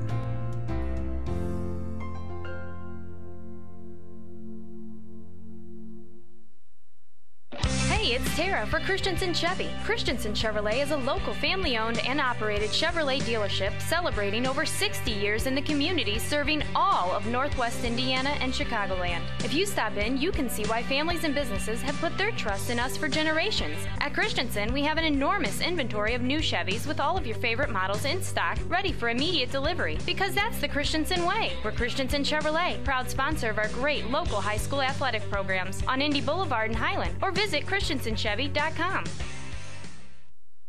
Buffalo Wild Wings wants to team up with Region High Schools to share the excitement of homecoming by sponsoring the halftime festivities with the B-Dubs street team and mascot. For participating schools, the fun includes a wings delivery to the press box, a t-shirt toss for fans, a chance to win a B-Dubs spirit bag with any concession stand purchase before halftime, and a fans photo opportunity with the B-Dubs mascot. This is a first-come, first-served promotion based on availability and dates, so for more information on booking Buffalo Wild Wings for your school's homecoming, you can call 586-663-0707 and ask for Lisa Bissett. That number again is 586-663-0707. Morris Baseball and Softball Center, a new baseball and softball development program in Northwest Indiana, provides instruction for aspiring athletes. The staff at Morris Baseball and Softball Center has over 95 years of combined professional experience, and they provide instruction which includes game-tested methods used by major league teams. Located inside Omni 41 in Cherryville, Morris Baseball and Softball provides disciplined, well-organized practices and places players in highly competitive opportunities to achieve success. For more information on Morris Baseball and Softball, the phone number is 227-5250, and the website is morrisbaseballcenter.com. You're listening to High School Sports on the Key 90.5 WRTW.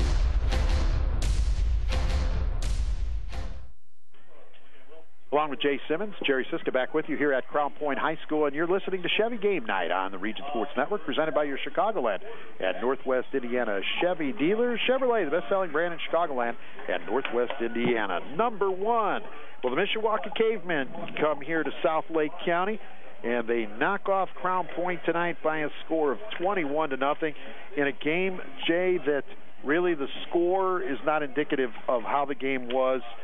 This game wasn't really as close as the score might indicate. Yeah, with several stops by the Crown Point defense in the red zone, too big in the first half on a couple turnovers. The Crown Point defense, like you said, Jerry, it could have been a lot worse, but the Crown Point defense pulled together and held them. I think that's one of the bright spots is the red zone defense for the Bulldogs, something they can build on for next week. Offensively, they are scrambling the quarterback for Crown Point is just struggling. Grayson Link, just a junior. You know, he didn't start last year, so he's going to have a learning curve, Jerry. He's going to have to build into what works effectively for him. Right now they look like they tried to roll him out, wasn't effective. Okay, tried to go deep, offensive line couldn't block well enough for him. But there was a couple times when they were doing 3-step drops over the middle and to the outside where he was quite effective, throwing the ball accurately. So they do have something, I think, to build on, is go with a short yardage passing game, let the young quarterback build up some confidence, and then expand from there. So next week when they go into the game against Maryville, that's one thing they can build on. So let's quickly look at the scoring for tonight's game. Again, it was 21-0, all Mishawaka and all Darian Phillips. Darian Phillips just at the start of the second quarter with a 5-yard run, and then on the extra point, an offsides penalty by Crown Point, so Mishawaka goes for 2 and gets it. That puts the score at 8-0. Then with 5 minutes and 18 seconds left in the second quarter, Darian Phillips again, 1-yard run. Nice job. Jerry, he does a great job getting his head down and getting into that short yardage. We've seen it many times tonight where he does the quarterback sneak over the middle. He picks a side and goes with it, and he's always picking up a couple yards, and this time he only needed 1 yard for the touchdown. Okay, and the PAT was good. That puts it at 15-0 going into the halftime. And then Crown Point started with the kickoff in the second half, and they got the ball with a nice drive, a couple big plays, just past midfield. You thought Crown Point was getting some momentum, Jerry, right at the beginning of the second half. Got to midfield, then had an offsides play on the first down. Second down, they get sacked. They're back to the 40. Then all of a sudden the wheels just came off. So Crown Point didn't like Prosperity getting the ball to midfield, and just the wheels came off. And that was really, basically that was their best drive of the second half. And then with 6 minutes left in the third quarter, Darian Phillips with another 2-yard run, coming off a 60-yard pass play to one of his receivers. Great job of throwing the ball by Darian Phillips tonight as we go over the stats in a few seconds here, but a great job of passing and running the ball for Phillips tonight. And at the 2-yard run for a touchdown, 21-0, like I said, 6 minutes left in the third quarter. Phillips really the all-around quarterback tonight, had a lot of yards passing, which is a rarity for this Mishawaka team. But I think, Jerry, when teams look at this game film and they come back and see that the quarterback is that good, they're going to have a lot of issues on covering not only the running back on the option, but also the slot receiver, because those catches were to his slot receivers, because Crown Point was creeping up their free safety to help on run support and was leaving that slot receiver not covered. And when they do play action, that free safety steps up, that slot receiver runs right by the defensive back, he's open. So that wraps up the scoring, 21-0. Could have been worse, but nothing stopped. But what stopped them was a good Crown Point defense in the red zone. Yeah, I've got to give the Crown Point defense a lot of credit, both this week and last week, holding the opponents to 21 points, and in a lot of cases kind of wore down in both of the ball games that we've seen. And it looks like the defense is far ahead of the offense, and they're going to have to continue to play that way here in this first part of the season and give their team a chance while that offense continues to come together and grow. Again, in the second quarter, if you missed it, Artie Akiwa went out with an injury. He was limping off the field. In the second half, we saw him on the sideline in crutches, and he is such a big part of this team, not just from his athletic ability and what he gives them from an offensive standpoint, even a defensive standpoint. Yes, and special teams. But what he gives them in terms of leadership and just emotion and things on the field. So our hopes is that the injury is nothing serious. Right. He has had some hip and leg issues,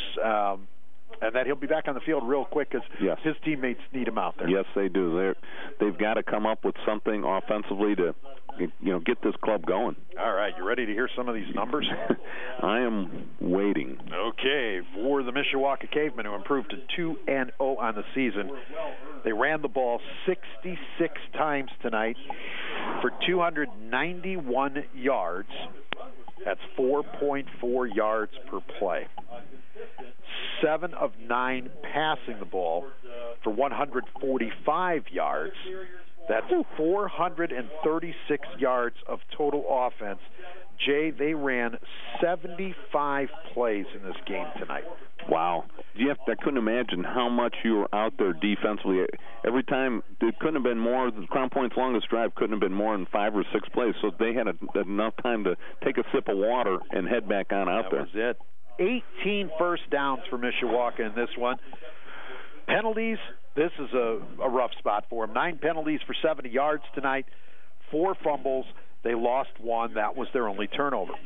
Look at some of the individual statistics for the Mishawaka Cavemen.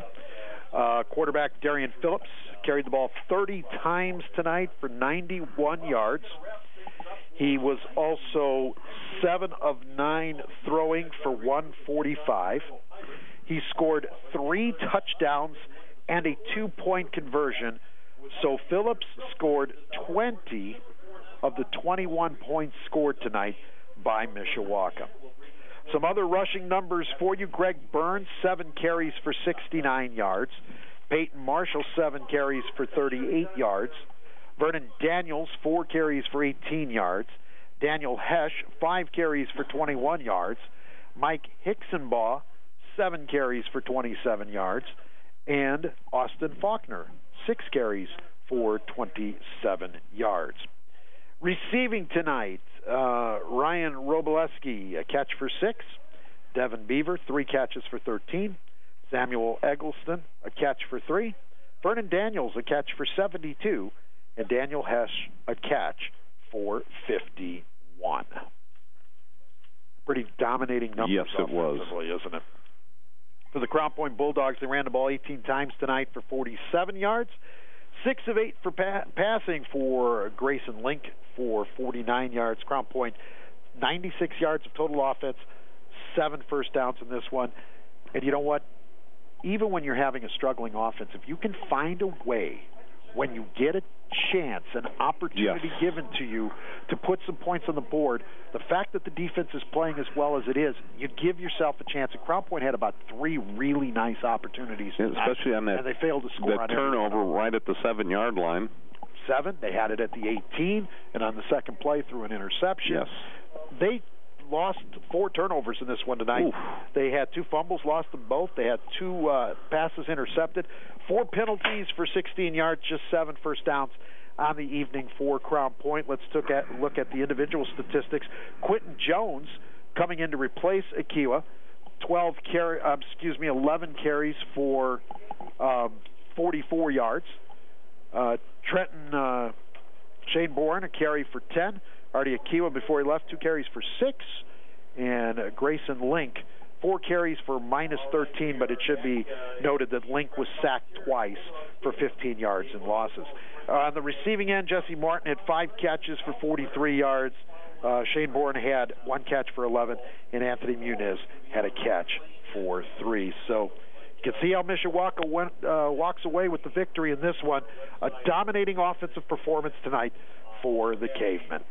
We're going to take a break, and the postgame will continue from right here at Crown Point as Jay and I need to give away our awards for tonight's ball game. So, 21-0, Mishawaka wins it. Back with more after this. You're listening to high school football right here on the Region Sports Network, the only game in town. You're listening to the Region Sports Network on WRTW Crown Point and WRTK Paxton, Illinois. McShane's Total Graphic Solutions puts your company name and logo on just about anything. We offer a full line of custom marketing products and services like custom imprinted mugs, pens, and magnets, quality employee apparel with custom imprinting and embroidery, executive gifts, customer appreciation and gifts, and so much more. McShane staff can help you select the right items to help you achieve excellent results. McShane's 1-800-837-1400 or online at mcshanes.com. Strachan Van Til, with 19 Northwest Indiana locations, has everything desired for healthy eating, from fresh produce, deli, bakery, and seafood. The meat department features certified Angus beef and butchers who offer custom orders. The website features a meal planner with a recipe of the day and catering information available, including a variety of party platters. They are on the web at strachanvantil.com. Concussions occur when trauma to the head or spine temporarily interferes with brain function. Seeking medical care as soon as possible is important in making a full recovery and reduces the risk of developing long-term problems. The concussion clinics at Community Hospital in Munster and St. Mary Medical Center in Hobart have a team of medical professionals experienced in evaluating and treating concussions. If you have a head or neck injury, don't wait. Head to the experts. For a head injury on the field, the court, or the ice, the phone number to the concussion clinics is 219-836-4461. Your local Chicagoland and Northwest Indiana Chevy dealers are proud to be contributing members of the community here in Northwest Indiana. Your local Chevy dealers also pride themselves on their commitment to help you find a vehicle of your choice at a Chevy dealer near you. Our website is ChevyDriveChicago.com. Once again, that's ChevyDriveChicago.com. We look forward to serving you. Chevy runs deep.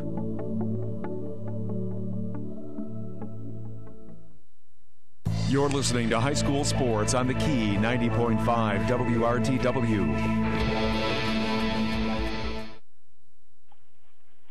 And you're listening to Chevy Game Night on the Region Sports Network, presented by your Chicagoland and Northwest Indiana Chevy dealers. Chevrolet, the best-selling brand in Chicagoland and Northwest Indiana, number one.